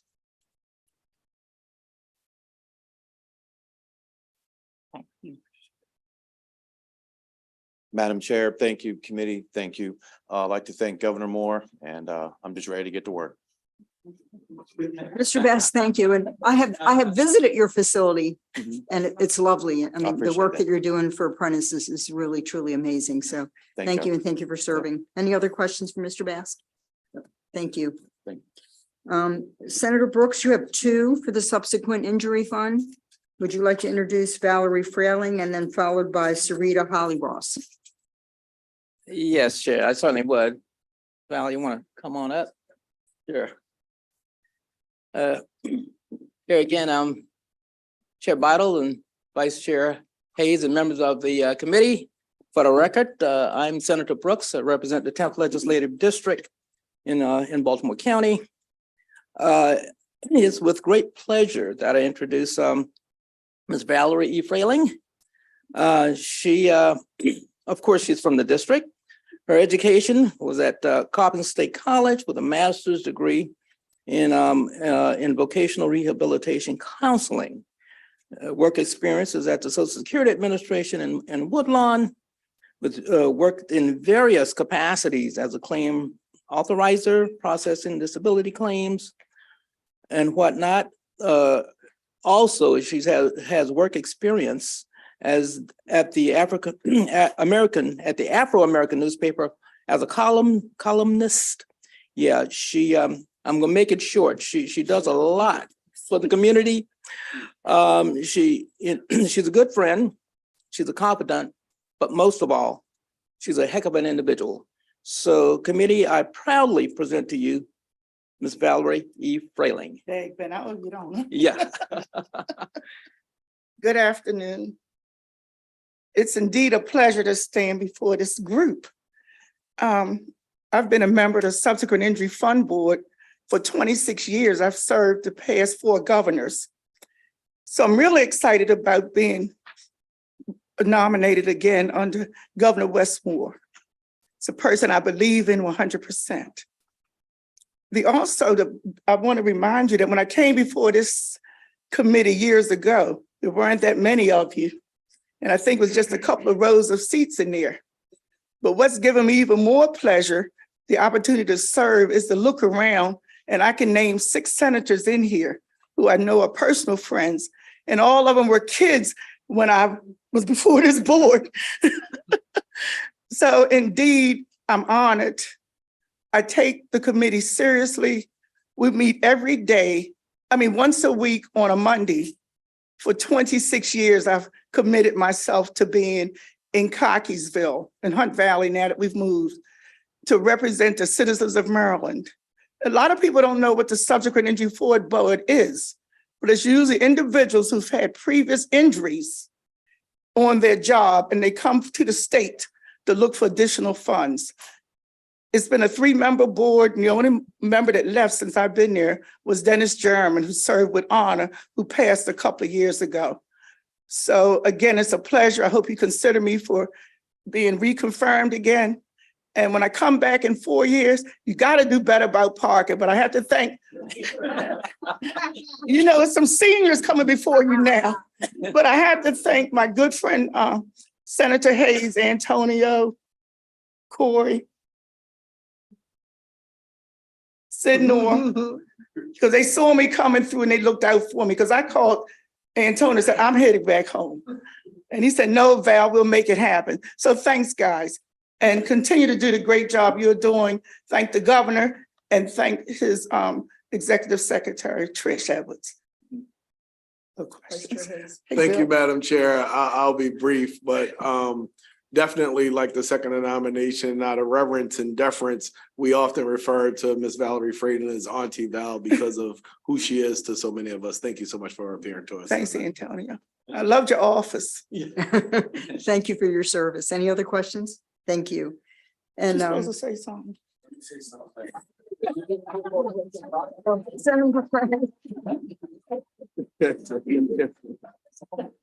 Madam Chair, I did that with the hurry. I thought that Senator Hayes would have me, but let me be clear. I'm glad, and I third the nomination of Auntie Val too. I would have been in trouble back home if I didn't push that button. Thank you, Madam Chair. thank you. Sounds like you better find the parking next time, Senator. Thank you, Ben, for sending my letter in. And Joanne, thank you. We've been friends over 42 years. Her sister was my neighbor for 42 years on Kings Park in Randallstown. And you're doing a good job in PG County. Thank you. Thank you all. Thank you very much. Senator McCray. Okay. We do get confused a lot. Oh, I'm sorry. You're like brothers, I can Yeah, see. we were separated at birth. Just so I don't get in trouble, I'm ma'am, sorry. I want a third, fourth, fifth, or sixth. I'm new around here and don't want to be called out. And I forgot Shelley. Where's Shelley? How can I forget your name, Shelley? I'm sorry. So it's a pleasure because I've seen you guys coming through the ranks and knocking on doors, and now look at you all senators. I'm impressed. Am I finished? Thank you. Thank you. And then is Zarita Holly Rosser, because she was scheduled, okay, she is, okay. The 4 o'clocks and the 5 o'clocks are now all running together as we get to 10 of 6. So thank you. Yeah. All right, thanks, Chair Battle and Vice Chair Hayes and members of the committee. For the record, again, I'm Senator Brooks. I represent the 10th Legislative District in Baltimore County. I take pride in presenting Miss Rita Holly Ross. Yeah, she is a highly skilled insurance agent with 25 plus years of documented accomplishments, driving up revenue, building exceptional customer relations, and optimizing profits by selling insurance and financial service products. She's a highly effective communicator and negotiator who easily establishes relationships, resolve customer problems, and ensure customer satisfaction.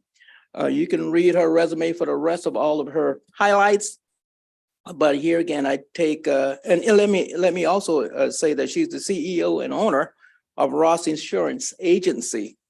So I take great pride in presenting Miss Rita Holly Ross. Good evening, everyone. I'm honored to be, nominated to sit on the board of the Subsequent Injury Fund.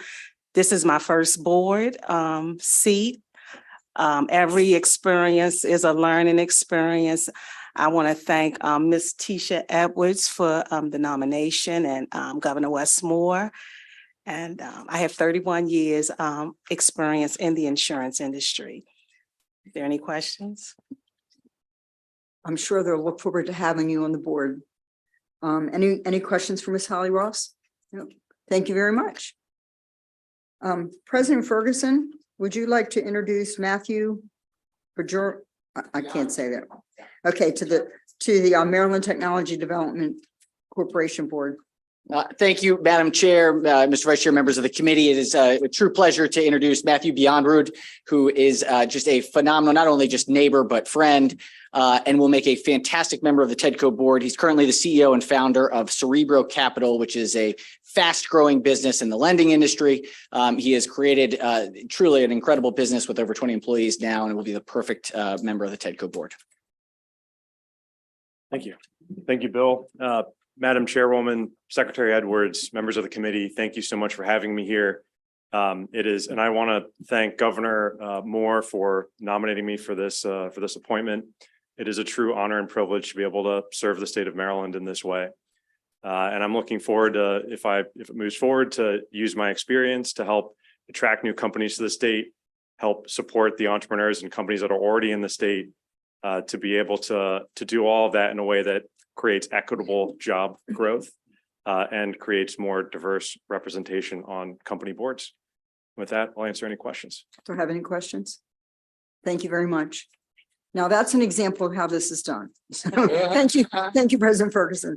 Senator Hester, can you introduce Thomas Bundy to the TEDCO board, please? Thank you, Madam Chair, members of the committee. I'm honored today to introduce Thomas Bundy, who's been nominated for TEDCO. He lives around the corner from me in Dayton and has over 20 years of commercial litigation experience, specializing in Fortune 500 companies, particularly those in the tech space. He's also general counsel to the National Coalition of Minority Football Coaches. I thought that was pretty cool, which he co-founded with UMD's head coach. I think his impressive legal experience and his entrepreneurial attitude will be a great addition to the TEDCO board. Thank you, Senator Hester. Madam Chair, thank you. I thank members of this committee for considering my nomination. This marries my passion of technology, doing some good besides litigating for a chance, and helping out this wonderful state that I am a native of. I look forward to serving if I'm so lucky to pass through. Any questions? Any questions for Mr. Bundy? Thank you very much. Next, my vice chair is going to read a letter for Ms. Faith Davis because Senator Alonzo Washington is not here tonight. And this is for the University of Maryland Medical Systems Board. Good evening, Madam Chair, members of Executive Nominations Committee, Senator Antonio Hayes for the record on behalf of Senator Alonzo Washington for the nomination of Ms. Davis, Ms. Faith Davis. And I'll just read a very important line that I think he's included here. And the senator said, "I have no doubt that Ms. Davis' wealth of experience will be an asset to the board. Her confirmation will bring a unique perspective to the University of Maryland medical system with a focus on growth and opportunity in the public health sector. With that, colleagues, I recommend a favorable nomination for Mrs. Faith Davis. Thank you. All right, so good evening. Thank you for that wonderful reading of the introduction. Madam Chairperson, Secretary Edwards, I'm very grateful to Governor Moore for this nomination, and I look forward to bringing my experience and background to help make sure that all Marylanders have access to high quality healthcare. I just want to introduce my sister, who's here with me today, who's the managing partner of GDH Law. Thank you all. Any questions? Senator Lamb. Thank you, Madam Chair. Just a quick question for you, Ms. Davis, and thank you for being here. The University of Maryland medical system kind of straddles the line between being an instrumentality of the state and also being independent as a nonprofit. A few years ago, UMS and their board moved ahead with purchasing St. Joe's Hospital, which is a faith-based healthcare institution, which has led to some challenges with regards to their unique identity within otherwise secular system. Recently, there was a case concerning gender-affirming care at St. Joe's that was refused for a patient that was tied up in a lawsuit that was found against UMS, as well as now more recently concerns with abortion care being provided at an institution like St. Joe's, where in all likelihood would be declined for that patient. What perspective would you bring to the board as a new addition to the board about how to navigate some of the challenges here with a faith-based institution within the UMS system? Yeah. So thank you very much for your question. I think the board's role is oversight and governance. So we need to hear all sides and make sure that all Marylanders are represented. But once we hear the data, then we can make recommendation. Okay, I would urge you to keep in mind the ability to have the facility open to all Marylanders when you go through the decision there, and to also connect with some of the executives about that too. All right, thank you. Thank you. Do I have any other questions for Ms. Davis? Thank you for this important service. Thank you. Next we have Belkis Leong Hong and Senator King.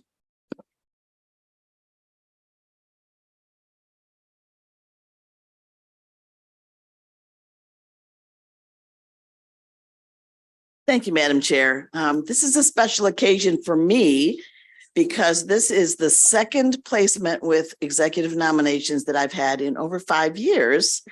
So we are representing District 39 well tonight. It's my pleasure to introduce and recommend to the committee Belkis Leong Hong, an over 50-year resident of the Legislative District 39. Val has spent most of her career with the federal government, and at the time of her retirement, she was the Deputy Assistant Secretary of Defense for Command, Control, Communications, and Intelligence. After her retirement, she launched a small business in IT and knowledge management. Val is not new to public service in Maryland, and she is not new to the UMS board. She served on that board from 2009 to 2019, and then served on the University of Maryland School of Medicine Board of Visitors for the last 3 years.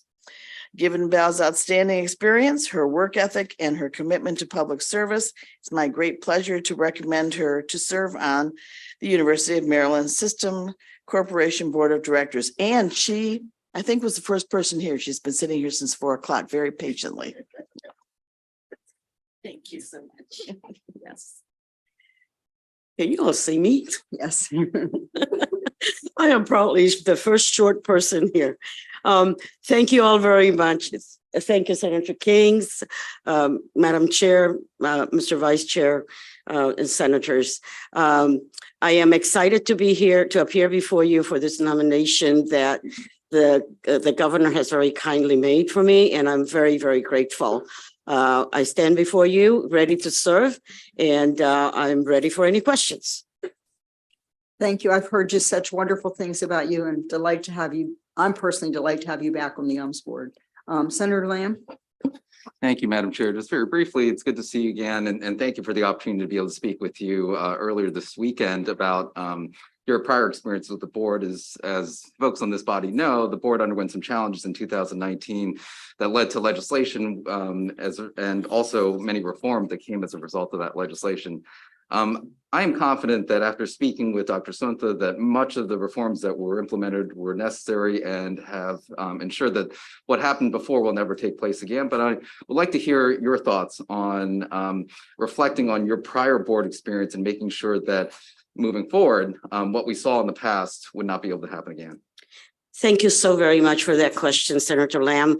I am happy to say that what I'm aware of is that the UMS board has gone through a massive transformation. In fact, all of the people that were on that board are no longer there, including most of the senior executives.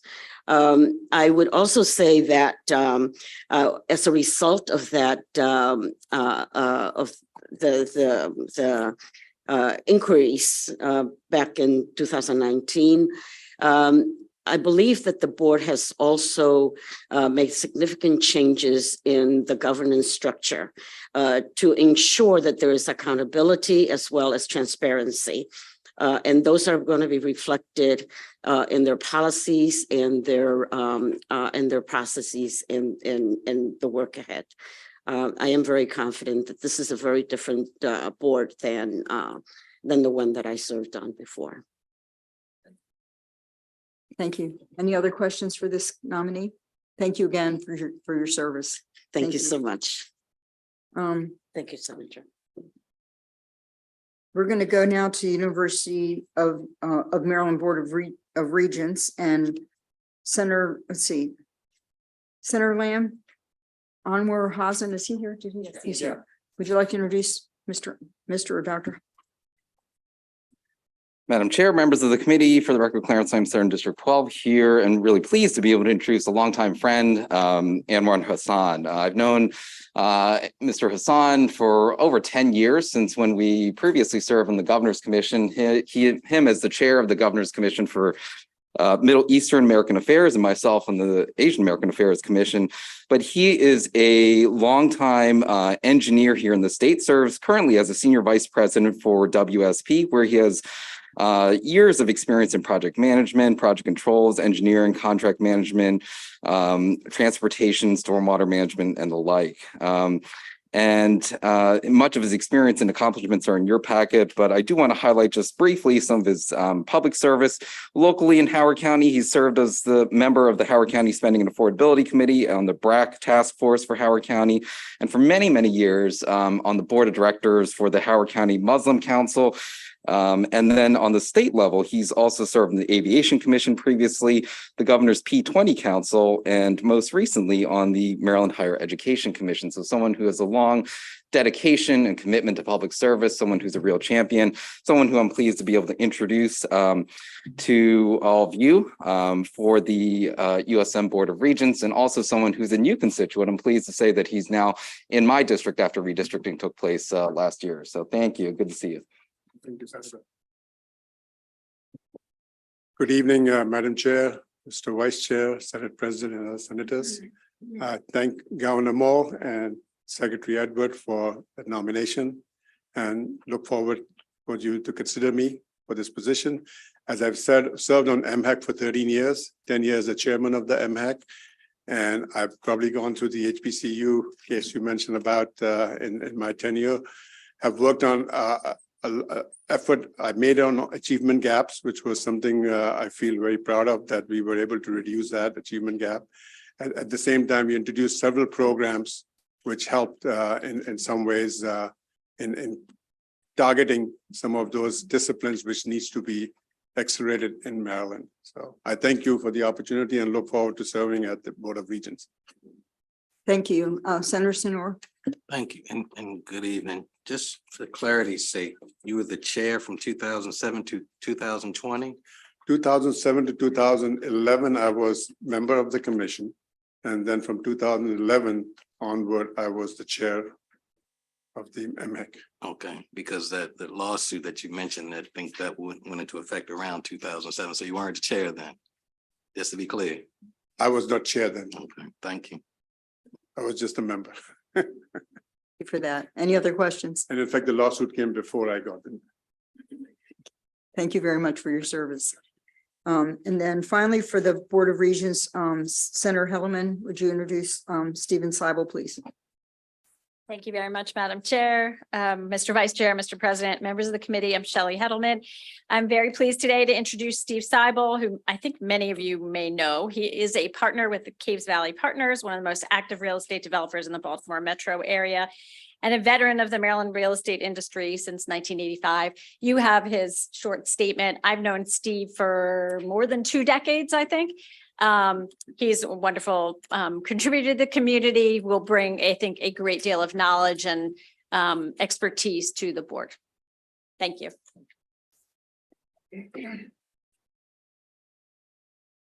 Good evening. I know we're running late, so I'll keep it short. I just would like to thank Shelley and thank the governor. I'm very excited and honored to be nominated for this position as a lifelong Maryland resident. graduate of University of Maryland School of Law. And my grandfather, who was also my best friend, served for 10 years on the Board of Regents as well. So it's very special to me. So I thank you.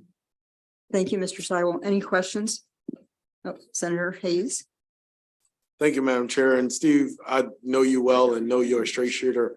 And I think you were out of the room, but when I said this earlier, so it's not as much as a question is that want to make sure that our HBCUs, we continue to make them competitive. There's not a member of the Board of Regents that I'm aware of that's a graduate of one of the HBCUs. And so, but it's important that, you know, we make sure that they are celebrated for the uniqueness that they bring to the table. And I look forward to having further conversation with you. I would agree with that. Thank you.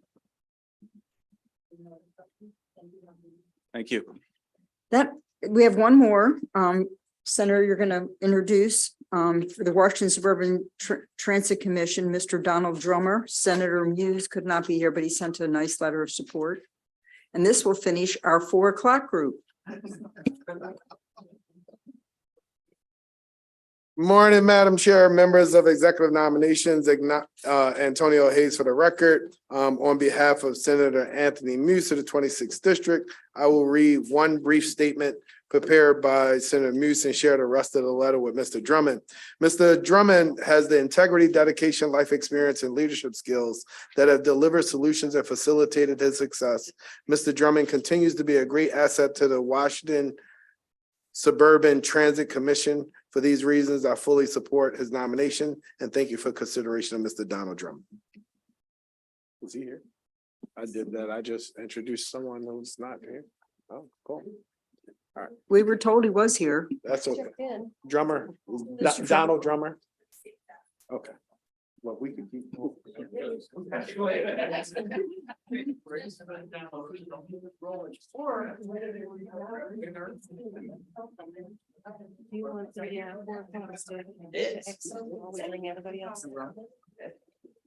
If you were here in the 4 o'clock group, you're welcome to spend the rest of your evening in Annapolis. You can actually leave at this point. Is he here? Okay, please bring him in. You probably got tired of waiting. Oh, he's turning his phone.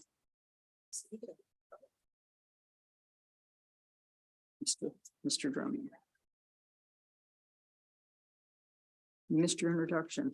I just gave you an extraordinary introduction. Don't worry about it. And here's the letter from your senator. There you go. Thank you.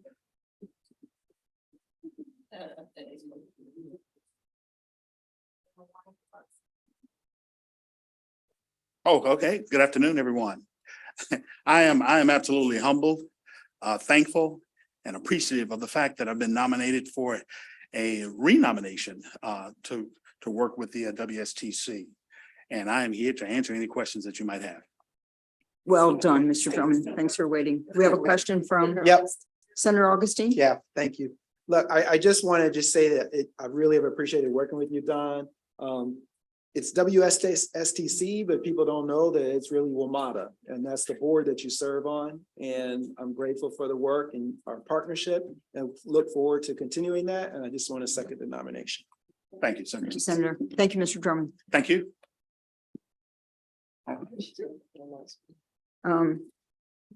Senator Hayes is going to introduce Takesha Martinez because Senator Quarterman is not here. Oh, he is here. He's in the flesh. You wrote a nice letter and then you came also to the meeting.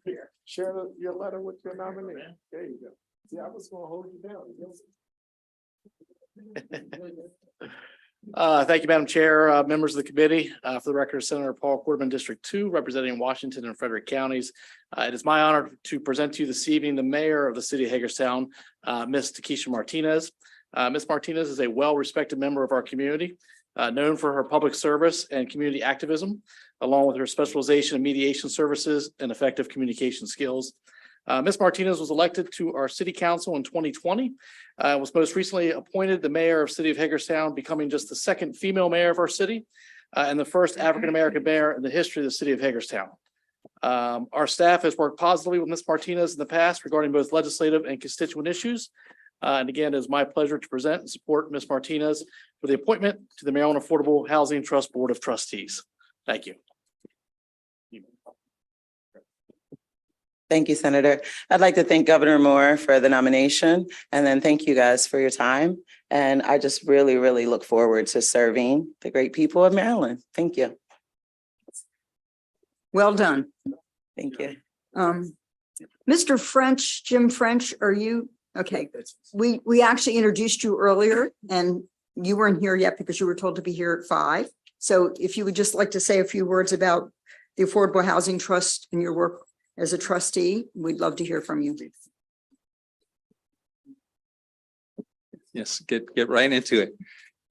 Good afternoon and thank you, Madam Chair, Mr. Vice Chair, and members of the committee. Jim French with the French Development Company based in Baltimore. We're an affordable housing developer.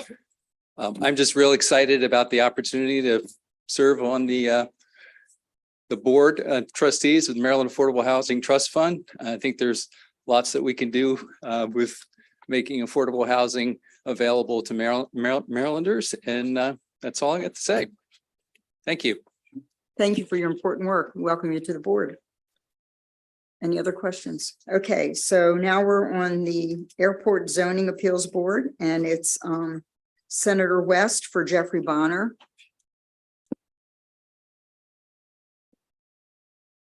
Thank you, Madam Chair, members of the committee. This afternoon, I have 2 exceptionally qualified candidates to recommend to this committee. Both of whom I recommend without reservation. Just in the interest of time, I'm going to emphasize 2 things about each one. Mr. Bonner, Jeffrey Bonner is the first. Mr. Bonner is nominated to the Board of Airport Zoning Appeals. He is a Southwest Airlines pilot and has been for the past 17 years. I doubt anybody knows the airport better than Mr. Bonner. So that should recommend him. You have his resume. The other thing I want to say is he was going to run against me for state senator last year until he saw the new lines. And then he made a very intelligent decision not to run in that district. So with that, I give you Mr. Bonner. Very good. Thank you, Senator West. Appreciate that introduction. Good evening, Madam Chair, Mr. Vice Chair, ladies and gentlemen. I'll keep this brief. Just want to thank the governor for his support, Secretary Edwards for their special trust and confidence. And with that, I look forward to serving the members of all Marylanders, both in the air and on the ground. Any questions for Mr. Bonner? Thank you very much for your service. I Thank have you. 400,000 air miles saved up, so hopefully we'll see you soon. Outstanding. Senator Klassmeyer, if she hasn't given up. I thought you were going to be 5th tonight, and I apologize, Senator. That's all right. That's okay. So Kathleen Smiro for the Airport Zoning Appeal. Well, I would like to introduce Catherine Smiro. And I just heard that it was said that nobody knows the airport more than the past gentleman. I've come out. Kathleen has been on the Board of Zoning with the Aviation Department for 8 years already. So I think she knows quite a bit. And if you look at her resume, it tells it all about her. She's into transportation and everything else that there is. And I'm going to let her talk because she's been sitting out there for quite some time and going to let it go. Thank you, Senator Klassmeyer. I appreciate the introduction. And I would like to thank the committee. First of all, I'd also like to thank Governor Westmore for the nomination and his faith. I'd like to thank the entire committee for your consideration. I've been on the board for 8 years. I've considered it an honor to serve Maryland on that board. And I would appreciate the opportunity to come back on the board for another 4 years. Thank you all. Any questions? Do you have any questions? Thank you very much for your work. Thank you. Thank you. We have one person left on the Chesapeake and Atlantic Coastal Bays, the Critical Area Commission, and Senator Ellis, you're here. If you'll introduce Stephen Bunker, please.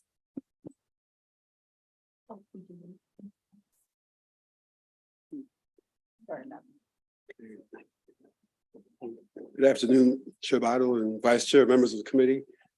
I'm here to introduce Stephen Bunker for the Chesapeake and Atlantic Coastal Bays Critical Area Commission. He's a graduate of the University of Georgia, both bachelor's and master's, and he's been in the environmental community his entire career, which is now as a volunteer, right? Because you're retired. So definitely I recommend Mr. Stephen Bunker to this important commission. I want to thank the senator for the introduction, the governor for the nomination, and the committee for your consideration of the nomination. My history with the Critical Areas Commission goes back to the mid-'80s, and I look forward to re-engaging with the program. Thank you. Thank you very much. Any questions? Thank you very much for being here. Thank you. Senator Ellis, if you'll come back, and you have the last person for the Economic Development Commission, Mr. Reginald Hilton.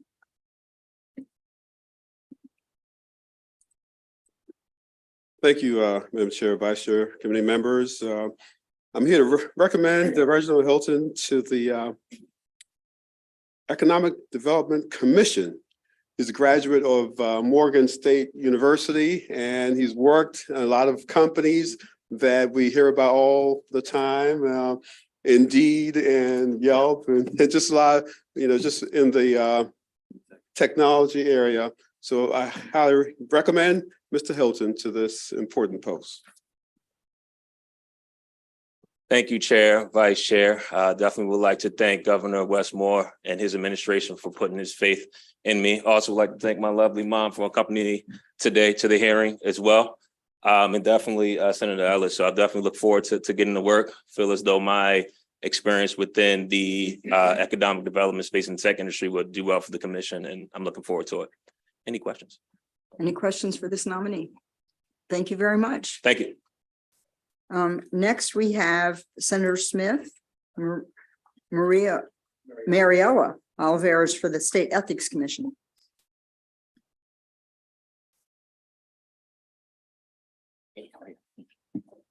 Good afternoon, Madam Chair, Mr. Vice Chair, Mr. President, Madam Secretary. It's my distinct honor to introduce and recommend Mariela Olivares to the State Ethics Commission. She has a distinguished academic background, graduating from the University of Texas at Austin.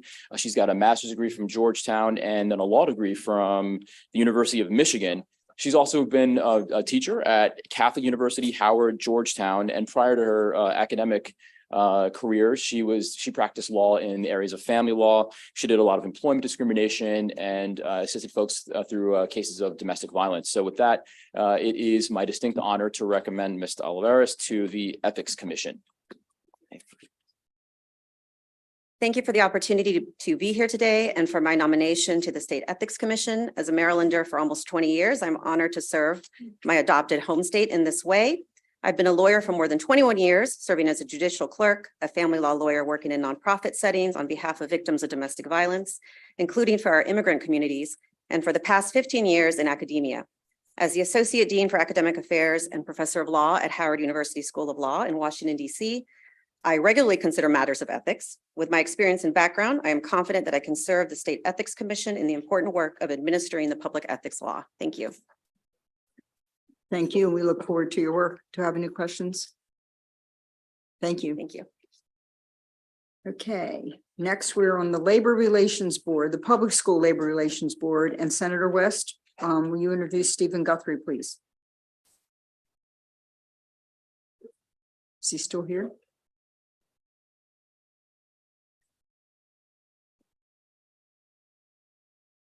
Thank you, Madam Chair, members of the committee. Sorry for being outside chatting with the fellow who would have run against me for state senate. So now my second nominee, I'm just as enthusiastic about as my first. It's Steve Guthrie. Steve was the superintendent of schools for Carroll County for 8 years, from 2010 to 2018. He won the award for best school superintendent in the state. He's a terrific guy. And the one thing is not on the resume that you won't see is that he spent 10 years when he was in Carroll County as the chief negotiator for the board with the MSEA. And he believes in collaborative negotiating, which is exactly what I believe in. I think you get much further by working collaboratively together than in working at cross purposes. So I give you with enthusiasm, Steve Guthrie. Thank you, members of the committee, for considering my nomination. I'd like to thank Governor Moore for the nomination and Secretary Edwards for her help with achieving that. And with that, I'm happy to take any questions. Do I have any questions for Mr. Guthrie? Thank you very much. There are advantages to being late in the schedule. Thank you. Senator Sinor, would you introduce Charles McDaniels, please?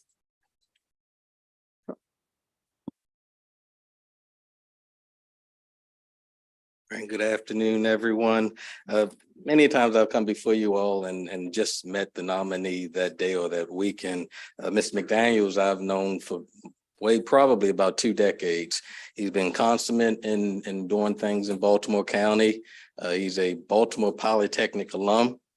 So that should give him plenty of check marks, and he'll do well in any position that's put before him. He's currently serving as the vice chair of NHEC, and I certainly look forward to supporting his nomination, Mr. McDaniels. Thank you, Senator Sidnor, Madam Chair. I thank you for considering my nomination this evening. And I've continued to have a passion to expand the opportunities in education in the state of Maryland. That's my passion to uplift particularly the students in the system, along with the educators there too. So with that, I just open the floor for any questions that you might have of me. Any questions for Mr. McDaniels? Oh, Senator Sinor. You know, not a question, but I also wanted to point out that he used to be the chair of our Baltimore County Board of Education before it went hybrid, and did a great job in that role as well. Thank you. Thank you. All right. No other questions? Have a great evening. Thank you. Thank you. And then is Senator Kelly here? No. No, she's not here. Is Judith Rivlin here? Is anyone else from Montgomery County want to introduce Ms. Rivlin? Usually I know in advance when we're going to have just give us 1 second. Page 110.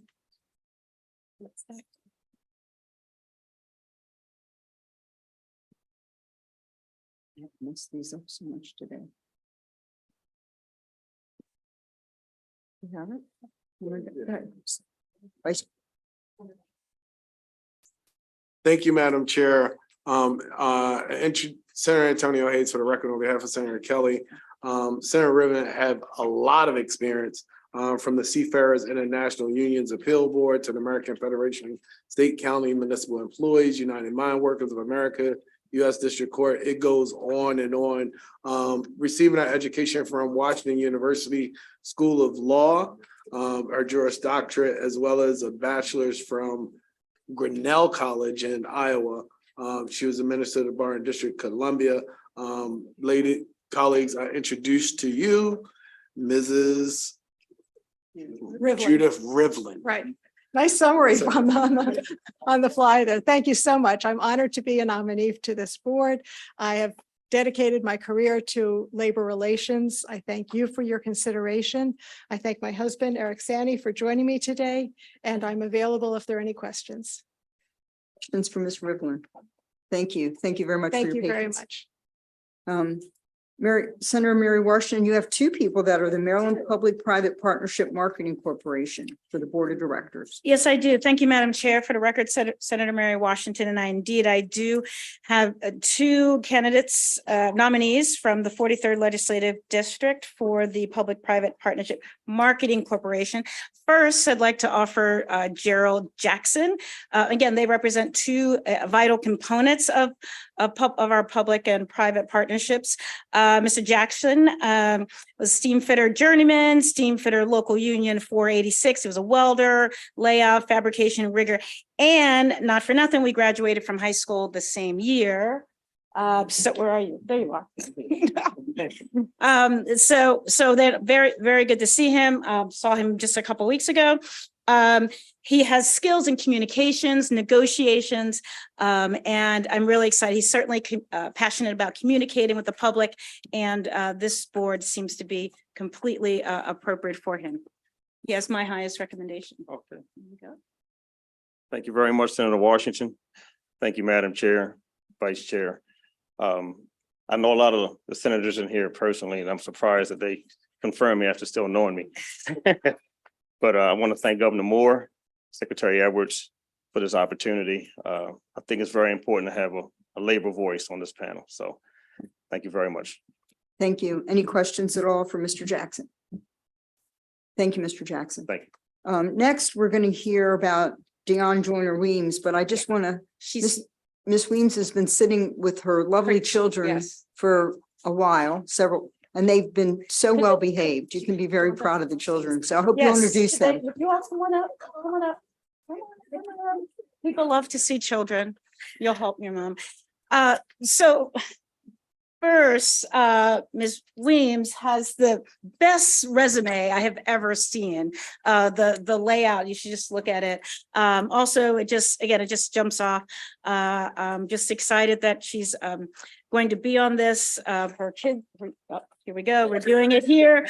Again, she is the CEO and founder of Audacity Group, a company that develops global marketing and brand strategies for companies that have a positive impact in the world. And she is a graduate of Morgan State University, which I'm also honored to represent. But please, I strongly endorse her, and I look forward to presenting her and having an opportunity to continue to work with you here. Lord Jesus. So let me procedural. First, I want to thank Chair, Vice Chair, Senators for your time, Governor Westmore, Lieutenant Governor Miller, Madam Secretary, I know that you have all been sitting for a while. It's important for me to at least say this. For 16 years, I dedicated my life to the storytelling of Baltimore. And I have my 3 boys here, and I have to say, I hail from Sandtown, Winchester, a place that I love the grit and grace. I love my people, I love my community. But my mother told us that, we had to hide where we came from. I couldn't tell people my zip code. And it wasn't because she didn't have pride in our family. It wasn't that she didn't instill love in us. She understood the barriers that a zip code can hold from being able to experience those things that you need in order to grow. So to be able to be a part of the Maryland story, when I understand the assets and wealth that all of our region benefits from all of us collectively telling our story, I am so excited for these next 4 years, and I give thanks and honor and praise for being able to be here this evening. I love you, my family. Any questions for me? Do I have any questions at all for Ms. Weems? Thank you for your enthusiasm. Thank you. Next, we have Senator Guile for the State Board of Physicians, and I'm not even going to attempt this name because I don't want to be embarrassed. Thank you, Madam Chair, Mr. Vice Chair, members of the committee. For the record, Senator Dawn Guile, District 33, it is my pleasure to introduce my constituent, Dr. Harbhajan Agrawat. Good, thank you. To the State Board of Physicians, Dr. Agrawat is well qualified for the position as evidenced by his extensive career as a board certified urologist for the past 40 years. He has also held leadership positions in medical organizations, including the American Association of Clinical Urologists and MedChi. And I know he is committed to ensuring high standards of medical care delivery for all Marylanders. It is an honor to endorse his nomination, and I would ask for the committee's support. And without further ado, Dr. Agrawat. Thank you. Thank you, Senator. So kind. Madam Chair, Vice Chair, and the members of the Senate who are here, and I'm really thankful to you for considering my nomination to the Board of Physicians.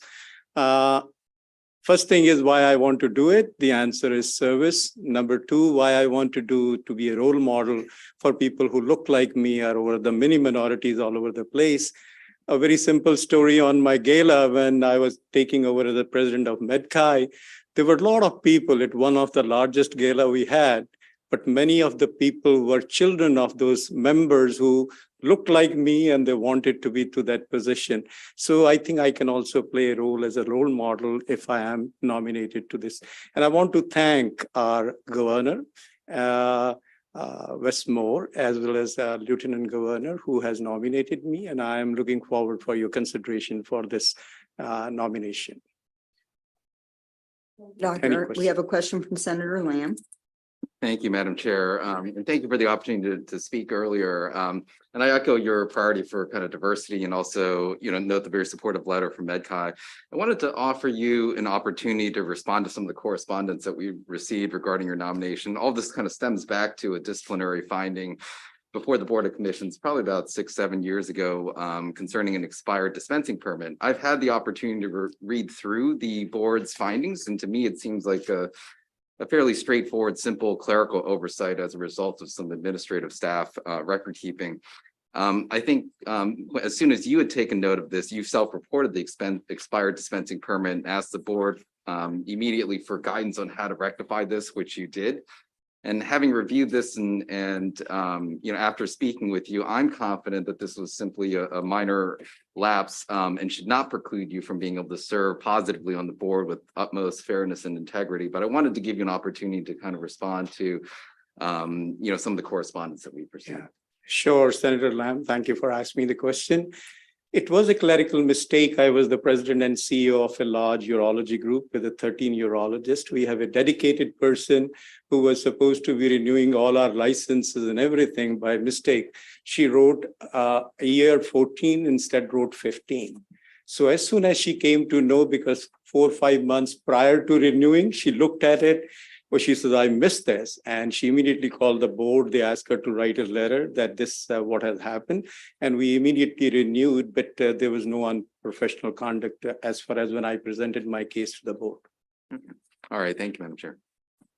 Thank you, Senator. We have another question from Senator Reed. Thank you. And I'm glad that Senator Land brought up the issue because I was curious about that. I was looking through some of the information and curious what your thoughts would be. I'm glad to know sometimes things can happen. So what would you take from that? Because the challenge of this is that this board is about disciplinary procedure. It's not about whether someone is conducting themselves, necessarily how good of a physician they might be, although that can come into play, but it's about discipline. And it's really pretty unprecedented to have somebody who's had a disciplinary finding be on a board. So it sounds to me like the explanation makes a lot of sense that could have happened, but can you just talk a little bit about how that would inform you moving forward if you were to be not appointed? The person used to come to see me almost every month. So I will look at how the licenses are. But on the Excel sheet, put she 15 when it was supposed to be 15. So the Excel sheet continued to be propagated to next year till the time came. So this is how it was. And she wrote a letter stating that it was her fault. And I, as a president and CEO, made sure it never happened to anybody else. Why to me? But it happened and it was ratified right away. I informed. In fact, I used to dispense this medication to help people who could not get the medicine. In 1 year, I only made that medicine 17 times just to help my patients because they could not get it from the pharmacy. So it was a very sheer help to the community in Prince George's County to make that. And I had to pay a price because somebody made a mistake on my administration. That's something that you can help other folks to try to avoid. Of course. I mean, it is something which I will definitely would like to tell that renewing, it never happened in 40 years. When it happened, and especially when I'm signing every month, that you have renewed this, you have renewed that, you have renewed that. And obviously mine, instead of putting 14, she put it 15. Understood. Thank you very much. Thank you, Madam Chair. Doctor, thank you for that explanation. Thank you, ma'am. Thank you. Senator Hedelman. I'm assuming this is Dr. Simon.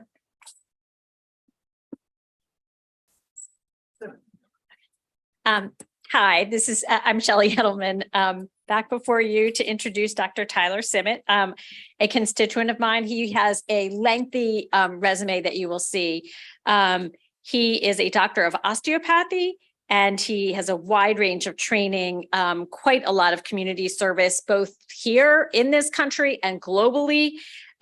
He was instrumental in setting up the COVID field office in Baltimore City. He is also a provost, the Vice President for Institutional Effectiveness and Provost for the effort to create a School of Osteopathy at Morgan State University.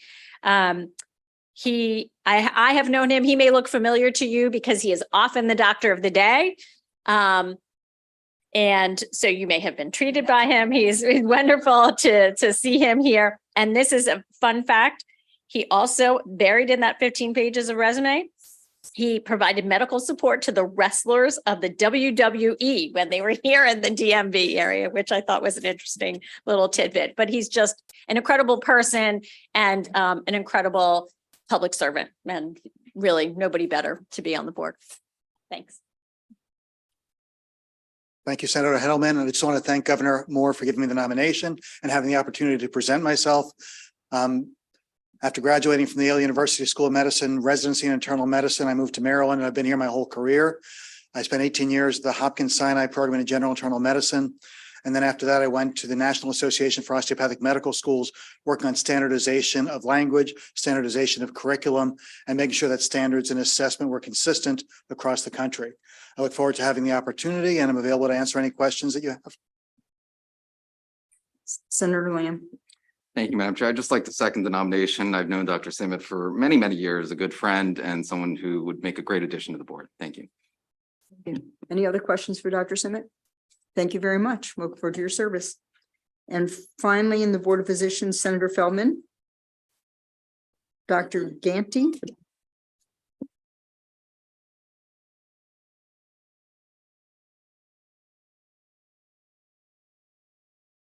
Colleagues, it's a pleasure to introduce and recommend Dr. Vainu Ganti for a spot on the State Board of Physicians. For over 25 years, since '95, he's been a primary care physician of internal medicine, chairman of the Department of Medicine at Holy Cross Hospital in Montgomery County in Germantown, current member of the Legislative Council Committee at MedChi. In fact, there's a letter of support from Gene Ransom and MedChi in your folder.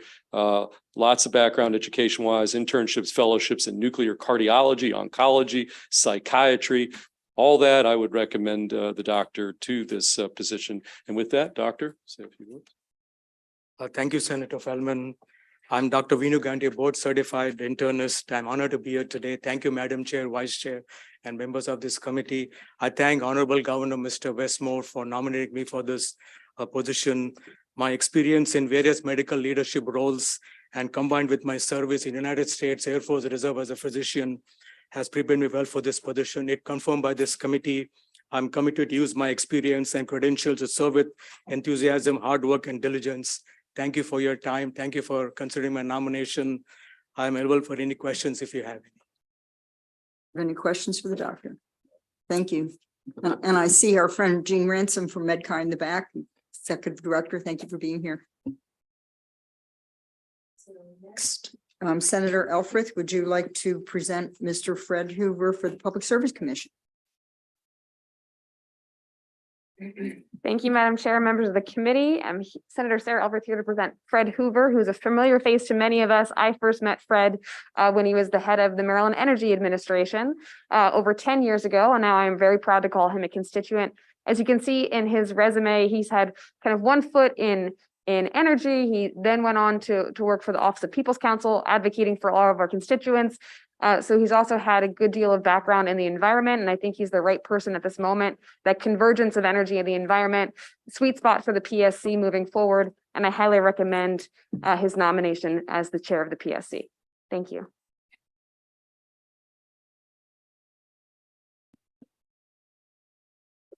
Chair Blytle, Vice Chair Hayes, President Ferguson, members of the Executive Nominations Committee. I first want to thank Senator Elfreth for her kind and generous introduction of me, and I'd like to introduce my wife, who's in the back row there, Eileen Hoover. She has a family connection to the General Assembly. Her brother, John Donahue, was a longtime member of the House of Delegates, and some of you may have served with him when he was here in Annapolis. I want to thank Governor Moore for his faith in my ability in nominating me as chair of the Public Service Commission. I also want to thank Secretary Edwards for her kind approach in the selection process of my nomination. I welcome the opportunity to serve the state with the Moore-Miller administration and the members of the General Assembly to address the important issues impacting the Public Service Commission, including climate change, energy affordability, along with the important responsibilities of the commission in ensuring safe, reliable, and affordable utility service. With that, I'm available for any questions. Mr. Hoover, it's nice to see you. Any questions at all for Mr. Hoover? Thank you very much. Thank you for your patience tonight. Oh, thank you. We have 3 nominees for the Racing Commission. Senator Brooks, would you like to introduce Mr. George Mahoney? Thanks, Chair Bottle, Vice Chair Hayes, and members of the committee. It is with, for the record, I'm Senator Brooks, representing the 10th Legislative District in Baltimore County. It is with pleasure that I introduce to you George P. Mahoney, Jr. Mr. Mahoney is the Chief Executive Officer of Monumental Paving and Excavating Incorporated in Baltimore County. He also was the former president of Mahoney Brothers, Inc. and Mahoney Asphalt Company. He brings forth a wealth of experience, executive experience, I should say, and knowledge to the Racing Commission. He is an owner and a writer in the steeplechase racing, so he's got experience there. Civically, he gives a lot back to our community as a commissioner. I mean, as being on the board, of directors for the Fair Hill Foundation, a 501c3 organization. So it is with honor that I enthusiastically endorse the Mr. George P. Mahoney, Jr. Thank you. Thank you ever so much, Senator. I first like to commend all the ladies and gentlemen in this room for the service that you give to the citizens of Maryland. And I want you to know I really appreciate it for what you do for all of us. And I want to thank Governor Moore for having the faith and confidence in me. I feel very proud to be able to represent the citizens of Maryland regarding racing in the state of Maryland, which today is a very important subject matter to many, many people that are employed in the horse industry. And I just want all of you ladies and gentlemen to know I feel honored and humbled to be here this afternoon. And again, I want to thank you all for everything you give back to our state. Thank you very much, Senators. And if you have any questions, be happy to do my best to answer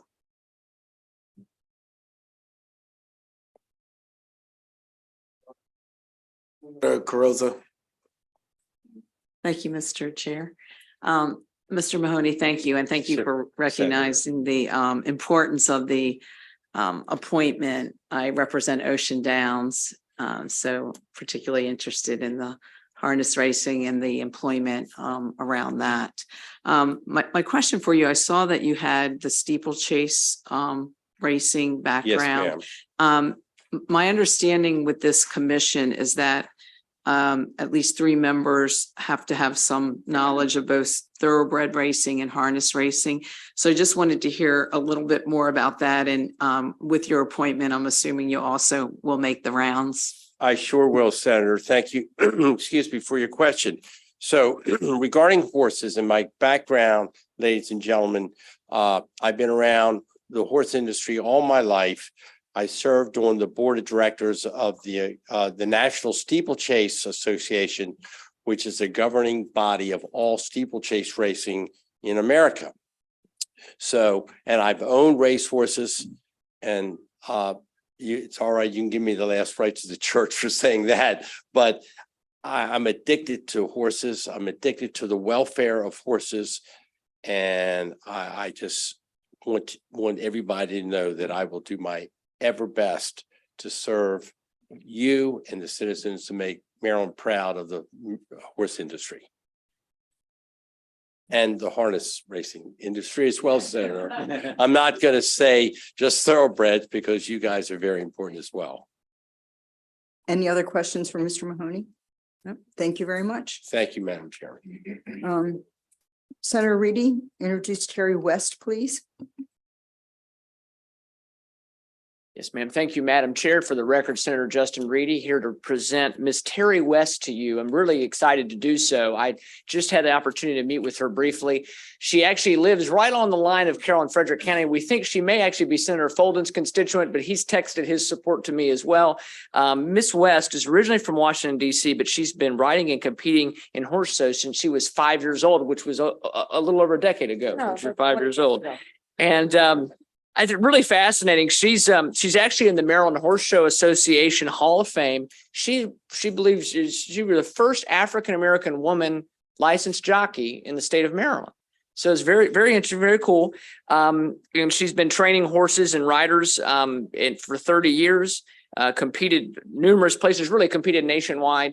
So I think she's a great choice for the Racing Commission, has my full support, and to just introduce you to Ms. Terry West. Thank you, Senator.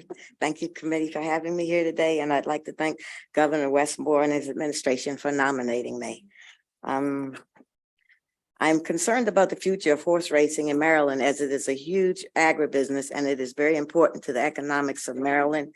And I look forward, if chosen, to serve on the Maryland Racing Commission. Thank you very much. Yeah. Any questions at all? Oh, there we go. Senator Augustine. Okay, thank you so much for folks. We are absolutely joined by horse royalty here. Terry West is just an amazing woman. She's joined by her sister Edith, who you did not mention. Miss Edith, who's here as well. Just a tremendous role model, particularly for Black children who are a part of this industry. And so I'm very, very proud to be able to support your nomination for this. Thank you. Thank you. Thank you. Thank you, Senator. I just find it so interesting that you're a jockey. I really, in my mind, all jockeys were men. Oh, no.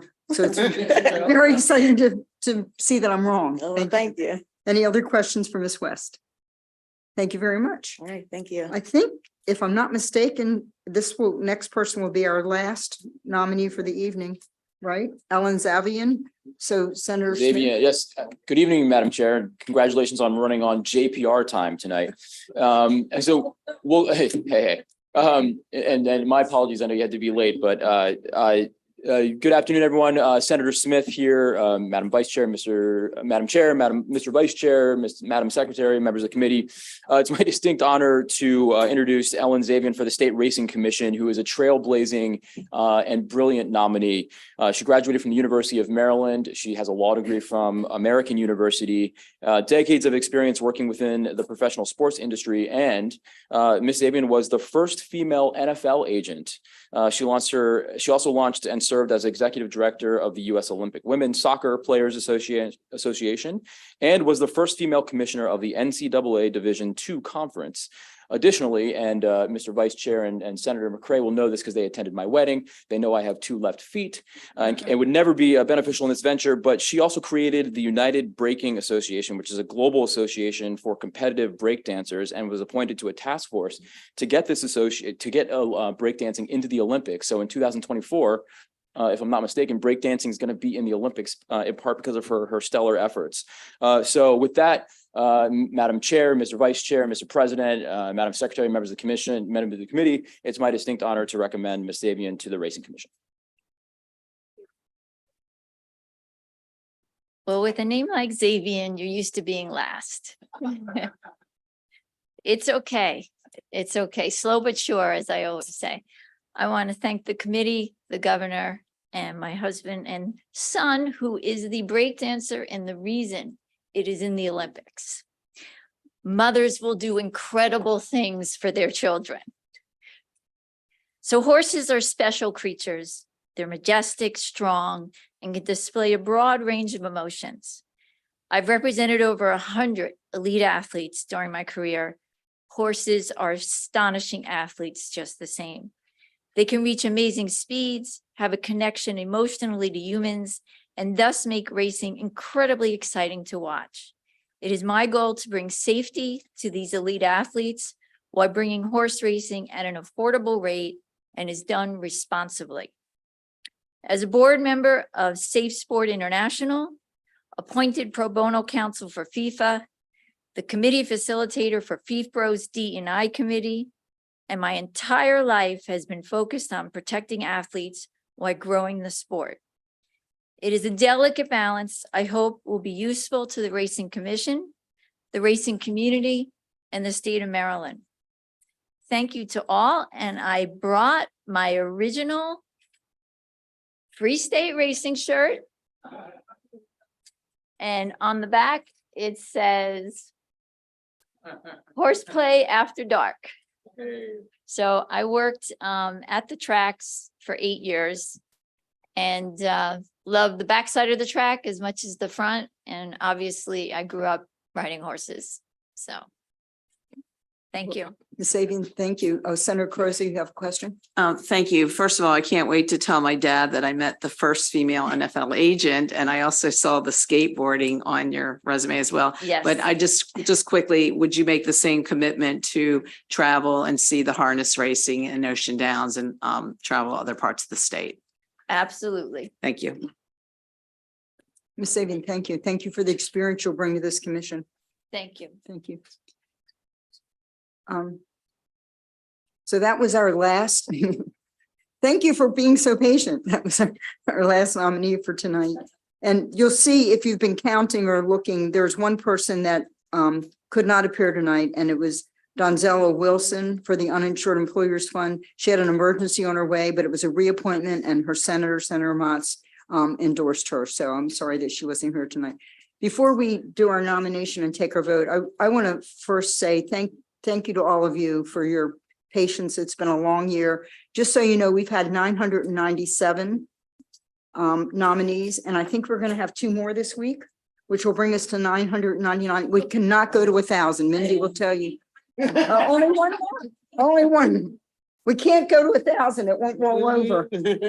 But I need to say a special thank you to Mindy and to Charity for their work. I mean, they've just been amazing to work with. So thank you guys. And to all of you, and if there's no other questions, we are going to have our motion for tonight.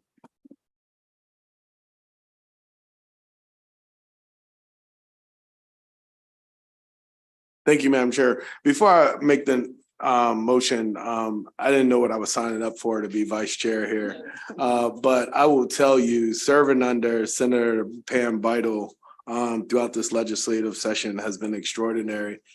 You know, there's a lot of work, and thank you, Mindy and Charity as well. There's a lot of work that go into putting this agenda together and preparing for it. Senator Vital takes every nomination very, very seriously. She often does research on the people that's coming before us, and she has done an extraordinary job at leading us through this legislative session with this historic amount of nominees. And so, colleagues, before I give the nomination, I would ask that you join me in celebrating the Chair of Executive Nominations Committee. All right. So now, I would like to make a motion to move favorable on numbers 1 through 57. All of our state and local nominations with one exception. And I know in the past, we've just mentioned the number and people were getting a little confused, but the one exception is S44. And that's a member of the State Board of Elections. So with that one exception, I move favorable on the nominations before us tonight. So.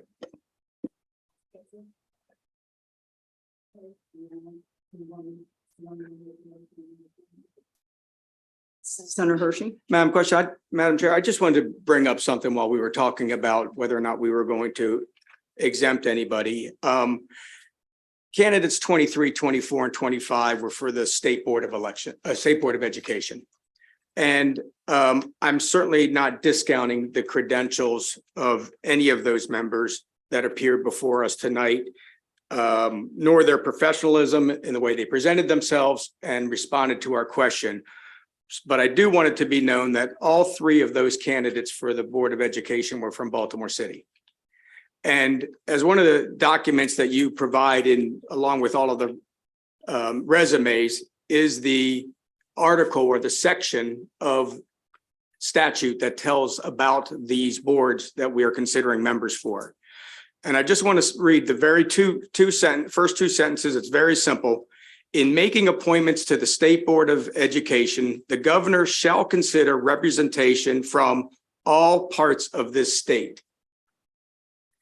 And I think that that's important, that this governor is going to have 5 appointees to the Board of Education this year. He has one more, and there was a recess appointment that he has withdrawn, so that will be 5 members.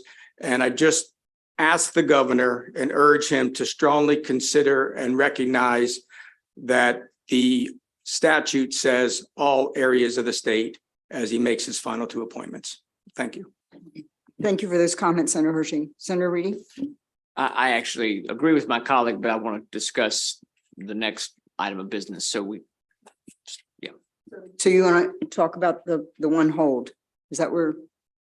Yeah, but I see it in the light. Senator Augustine? Thank you.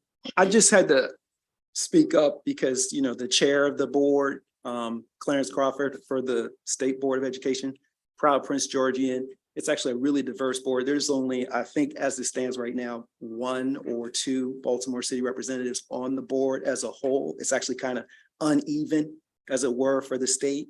And so I just want to make sure that folks are thinking about that too, as we're looking at the composition of the state board. Thank you.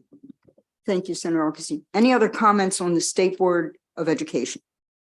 No. Okay. Senator Reedy, you're changing topics? Yes. So I would move favorable on this nominee that's just been separated, and I would like to tell you why. This nominee appeared before us last week. Myself and some other members were not here because we were in a different committee, which is unusual for Mondays, but we were in another committee voting on the marijuana legislation.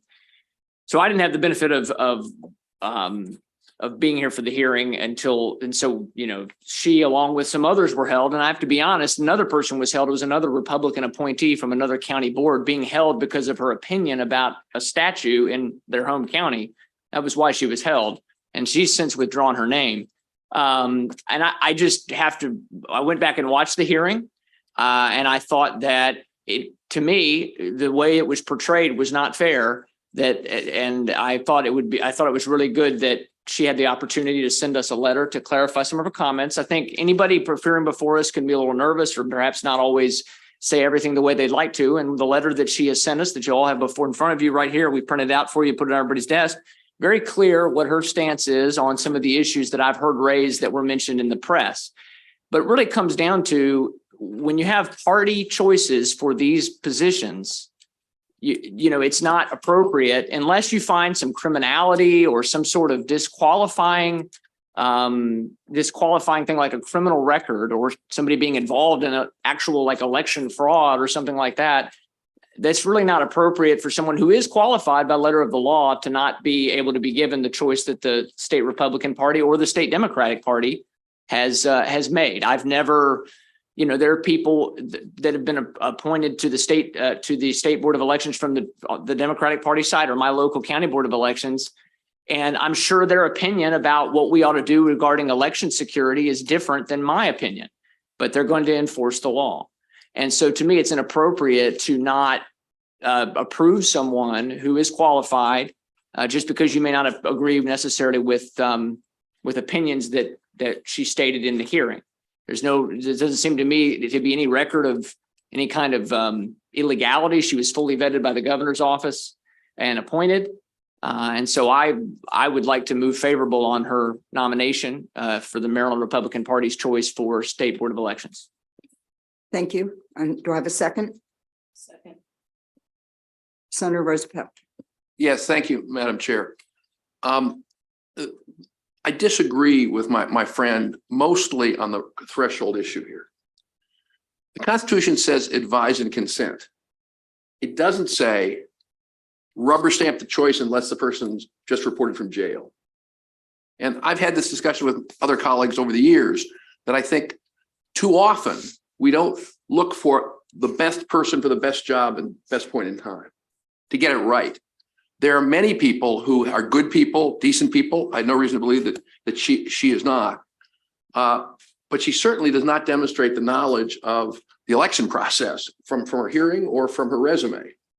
And I'm a great believer in the strength of the Republican Party in Maryland. And I know many Republicans, including my colleague right here, who are very experienced in the election process in Maryland. And so it just seems to me that our responsibility is to work with the governor, in this case, work with the Republican Party, because this is your slot, to get the best person, best people for this board. I would, Madam Chair, if I could respond unless someone else would like to. I mean, my response would be, I understand that point of view, but that's the majority, monopoly majority party telling the other party what they can and can't do with this position that it statutorily is supposed to be theirs. And again, I think if there was an issue of some sort of criminality or some sort of involvement in that respect, then I wouldn't be voting for the nominee either. And I don't know that, but that's not what this is. And so you can say should be more experienced in your opinion, but one person's depth of experience is another person bringing new insight and fresh ideas. So again, this is a state Republican Party. When we get to a situation where we have to satisfy, the Republicans have to satisfy the Democrats to get an appointee that's supposed to be their spot on the state board of elections, I think we're treading on pretty unfortunate ground. So that's why I'm persisting in supporting this nomination. Thank you, Senator. Senator McKay, you want to comment, please? Thank you, Madam Chair. So along this same vein, while I understand the senator's concern about this particular nominee, I can tell you that I can come up with about 7 or 8 of people that we have gone ahead and approved that when I looked at their breadth of experience really wasn't there. And therefore I trust the Secretary of Nominations. I trust her. I trust Governor Moore to make these nominations. So I understand about the actual wording that you were concerned about there, Senator. But at the end of the day, unless it is some form of nefarious election fraud, some form of criminality, I tend to believe that we should take the nominations that come from the Secretary as well as Governor Moore at the word that they believe that this is the very best person for a position. President Ferguson. Thank you, Madam Chair. And I have thought long and hard about this one in particular, because I am extremely sympathetic. And actually to the senator from College Park and I have had many late night conversations about the role of executive nominations, when I generally default to the position of deference unless. I think in this particular case, I'm exceeding mindful of the appearance of it and the approach, given the nature of it being the minority party representative moving forward. I would say a couple of things. I think right now, for the state of democracy in the United States and here in Maryland, it's a very precarious moment. And I think generally faith in institutions is at an all-time low. And I think the people that are entrusted to be the safeguards of those institutions are those who we should have the highest regard for. And when I think about the other nominee that was presented from the Republican Party, I was incredibly impressed. It was somebody that was thoughtful, had international experience, was somebody that really clearly was going to have a voice on Maryland's election system for the upcoming, months, years, and time ahead. And I think that is the important voice from the Republican Party. I will say that for the nominee that presented, I just simply I struggled to think that the nominee represents the best of the Republican Party for the election system ahead. And I think last week it became ever more important because our 30-year election administrator has announced her retirement. And this board will be in the process of selecting a new nominee for a new individual to run our election system. And I think now more than ever, it's essential that we have someone that has the personal experience and knowledge and know-how to participate on a board that is literally the safeguarding of democracy in Maryland. And so that is the reason why I struggled on this, and I just cannot bring myself to vote in favor of this nominee, and very much regret that being the case, but I just can't move forward with it. Thank you, Mr. President. Senator Croza.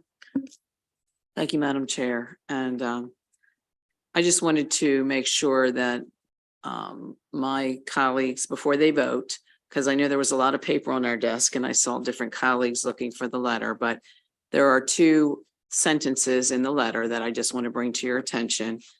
That the nominee did clarify my job on the Board of Elections would be to uphold election law as it is written. She said that flat out. And then later in her letter, she says that she has a passion for keeping our elections honest, fair, and accurate. So I just think it's important that all of our colleagues have all of the information before they cast the vote. Thank you, Madam Chair. Mr. Vice Chair, do you have a comment? Yeah, I think the president articulated it really well, Madam Chair. And, you know, as I get older, the voice of my grandmother keep coming to my head. She used to have all these funny sayings that I didn't know what they meant as a child. But one of the things she used to always say was, when people tell you who they are, believe them. And I think the first impression here last week was pretty shocking to me on the response that was given. It wasn't that the individual was representing a different party, is they actually disagree with what the law was. And that's concerning. I appreciate the clarity of thought in a letter after a week, but I just would not feel comfortable moving forward in such an important role in our state as it relates to our democracy. So thank you, Madam Chair. Thank you, Mr. Vice Chair. I have a comment I want to make, and I typically don't comment, but she talks in the very last paragraph that she has a passion for keeping our elections honest, fair, and accurate. I looked up her voting record. In 10 years, so 20 elections, primary and a general, so 20 times she had an opportunity to vote. She voted in 4 generals and 1 primary. So I have a concern now. This is a nominee from the party, and you know, in deference to our secretary, this nominee came from the party to us for advising consent.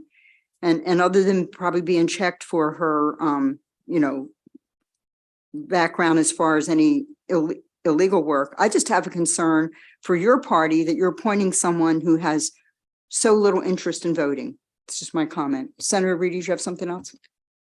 Well, let me just respond to that by saying I think people should vote in every election, of course, that they're eligible for. Sometimes, though, maybe in perspective of somebody who's only re-engaged with the process recently is not a bad thing.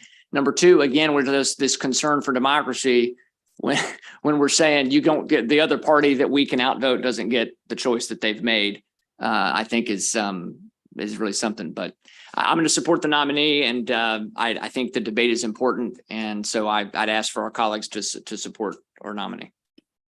If there are no other comments, I think we need to call for the vote. We have a motion and a second. So all in favor of appointing this Christine McLeod to, I think we're going to, should we call the roll? Or you want to raise hands? We can raise hands. I can manage either way. Okay. I think we can raise hands. Let's see if we have to go back and call the roll, we will. But this is for the Republican State Board of Elections. So all in favor of this nominee? We have 4 votes in favor. All opposed? You okay? You don't need to call? Do we may have one more meeting this week. We may have 1 nominee coming in, right? So two. So the president will call a meeting time, will let us know when we have time to meet in between floor and committee. But thank you all for your hard work all year. I've appreciated working with you. Thank you.